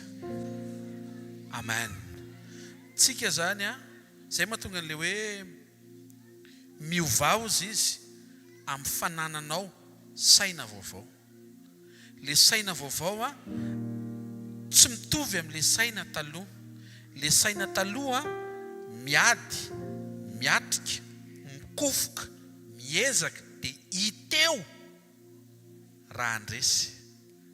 Fa le saina vaovao nandresy Jesosy, nandresy ho anao mba ho mpandresy ianao, ka na hiatrika ianao na tsy miatrika ianao dia efa mpandresy ianao. Avao tanao dia ataovy mangatam'Andriamanitra mba ho masaka ao anatin'ny saintsainao zany fahamarinana zany. Tsy mora ny manovana zany satria amapolipolo taona antsika efa zatra fa zay miatrika ny miady no mandresy. Fa ny fandraisantsika an' Jesosy, zay mandray an' Jesosy dia efa mpandresy vao miatrika. Ray amin'ny anaran'i Jesosy entinay tao anatrehanao ny fahafahana manova ny saina, manavao ny fomba fiatrehana fiainana. Tsy ho tahaka an'ilay fisainana taloha eo am-piatrehana vao mitady fandresena, fa efa nomenao fandresena hiatrehana ny zavatra rehetra. Ampianary zay hiainana zany amin'ny andavanandro-pena satria ety amin'izao tontolo izao zay mbola misy anay miatrika izay isan'andro samy manana ny ady tandrifiny, kanefa andro amaraina napatsahivinao fa efa misy fandresena vonona vita sy voaomana azonay raisiny sy hiainana. Amin'ny anara maherin' Jesosy Kristy avy Nazareta. Amen. Anisany anankiray tena tsaroako tanatin'le teny teo dia le boky ny voalazan'ny Romanina hoe reseo amin'ny soa ny ratsy. Le fandresenao zany ampiaro amin'ny alalan'ny fahatsara-toetra, fahatsara-panahy any amin'izay ady rehetra lalovanao. Fa ozy izy ny tenin'Andriamanitra, le Andriamanitra nampandresy an'le témoignage be dia be tamin'ny voalohany, Gideona, Jefta, Samsona, Davida, Samuel, le Andriamanitra nampandreseny reny mampandresy anao avy amin'ny fandresen'i Jesosy niaritra ho anao satria manaiky anao amoaka fruit de l'esprit tsara fanahy. Eto anatrehan'Andriamanitra ao afao tanao dia eto anatrehan'Andriamanitra tompo hoetiko eto anatrehanao ny foko mba ho tsara fanahy foana mandraka ariva any amin'izay aleko, any amin'izay ataoko, any amin'izay atrehako, amin'izay ady misy ao an-trano, amin'izay ady misy any am-piasana, amin'izay ady misy any am-pianarana, amin'izay ady misy eo amin'ny fianakaviana, amin'izay ady misy eo amin'ny fianakaviam-badiko, eo amin'izay ady misy eo amin'ny fokotany mety amin'ny tompo-trano, amin'ny mpanofa-trano, eo amin'izay ady misy any anatinao mety atrehanao. Teny izay nomeny tompo antsika androany dia reseo amin'ny soa ny ratsy. Ray amin'ny anaran'i Jesosy zay fanapa-kevitra izay mihitsy no angatany fanohanana avy aminao ho voatahirina aiza n'aiza lehanay dia hiaina ny fahatsara-panahinao zay, hiaina ny fahatsara-toetranao zay, amin'ny anara maheran'i Jesosy Kristy avy Nazareta. Avao fantanao dia hivavaka, hifampivavaka tsika mba ho tanteraka eo amin'ny fiainanao ilay fampandresena efa marina. Ray amin'ny anaran'i Jesosy ndreto ny zanaka ao tsiraray avy, eo amin'izay atrehany tsiraray avy mihitsy no ilana ny tananao dia misaotra fa fandresena efa misy no asainao hiainanay hijoro zay tahaka ny efa nandresy. Tsarovo zay rehetra tonga eto nanome voninahitra anao naharitra hatramin'ny farany. Misaotra sady ny amin'ny fandresena, misaotra ny amin'ny fandresena seho anao, misaotra ny amin'ny fampandresena ataonao. Vavaka izay ray amin'ny anaran'i Jesosy, aza vela hisy ho lavo ao anaty ady, aza vela hisy ho potika ao anaty ady, ataovy miaina n'ilay fandresenao avokoa ny tsiraray avy, amin'ny anara maheran'i Jesosy Kristy velona masina sy manan-kera avy Nazareta. Mahatsiaro an'io zay Jesosy hoe nidiakapoka ny aretanao fanasitranana ho anay. Tsarovo zay rehetra tonga eto androany ka mety ao anaty fanaintainana, mety anaty fampahoriana, mety misy aretana, mino zay fa efa miasa ianao ary mino zay fa efa misy fanasitranana mitranga ao anatin'izany dia manono zay Jesosy fanasitranana avy aminao eo amin'ny fiainany tsiraray avy, sitrana amin'izay aretina rofy fanaintaina sy fampahoriana mety misy eo amin'ny nofinao, ny ainao sy ny fanahinao, amin'ny anara maheran'i Jesosy Kristy velona masina sy manan-kera avy Nazareta. amen amin'ny anaran'i Jesosy amen efa fontanao dia isaora Andriamanitra ny fonao ray manontolo saotra ray amin'ny anaran'i Jesosy fa ianao no nitarika anay nitaona anay saotra betsika ny amin'ny asarbidiny izao fotoana marain'izao saotra ny amin'ny fandresena mankasitraka anao zay raha eo averina aminao ny dera sy ny laza ny ajara amin'ny voninahitra mandrakizay amin'ny anaran'i Jesosy Kristy avy a Nazareta amen ray sy nitsodrano izay tononona amin'ny anaran'i Jesosy fahasoavan'i Jesosy Kristy fitiavan'Andriamanitra ray sy ny communion avy amin'ny fanamasina ho eo aminao arovana koa ny fanahinao ny ainao sy ny tenanao tsy hanantsiny tononona amin'ny anaran'i Jesosy Kristy avy a Nazareta fa manoatra noho ny mpandresy ianao any amin'izay rehetra alehanao sy atrehanao sy misy ianao mandehana dia miverena miaraka amin'ny vavolombelona fa efa mpandresy ianao amin'ny anaran'i Jesosy Kristy avy a Nazareta amen amin'ny anaran'i Jesosy amen zareo fahasoavana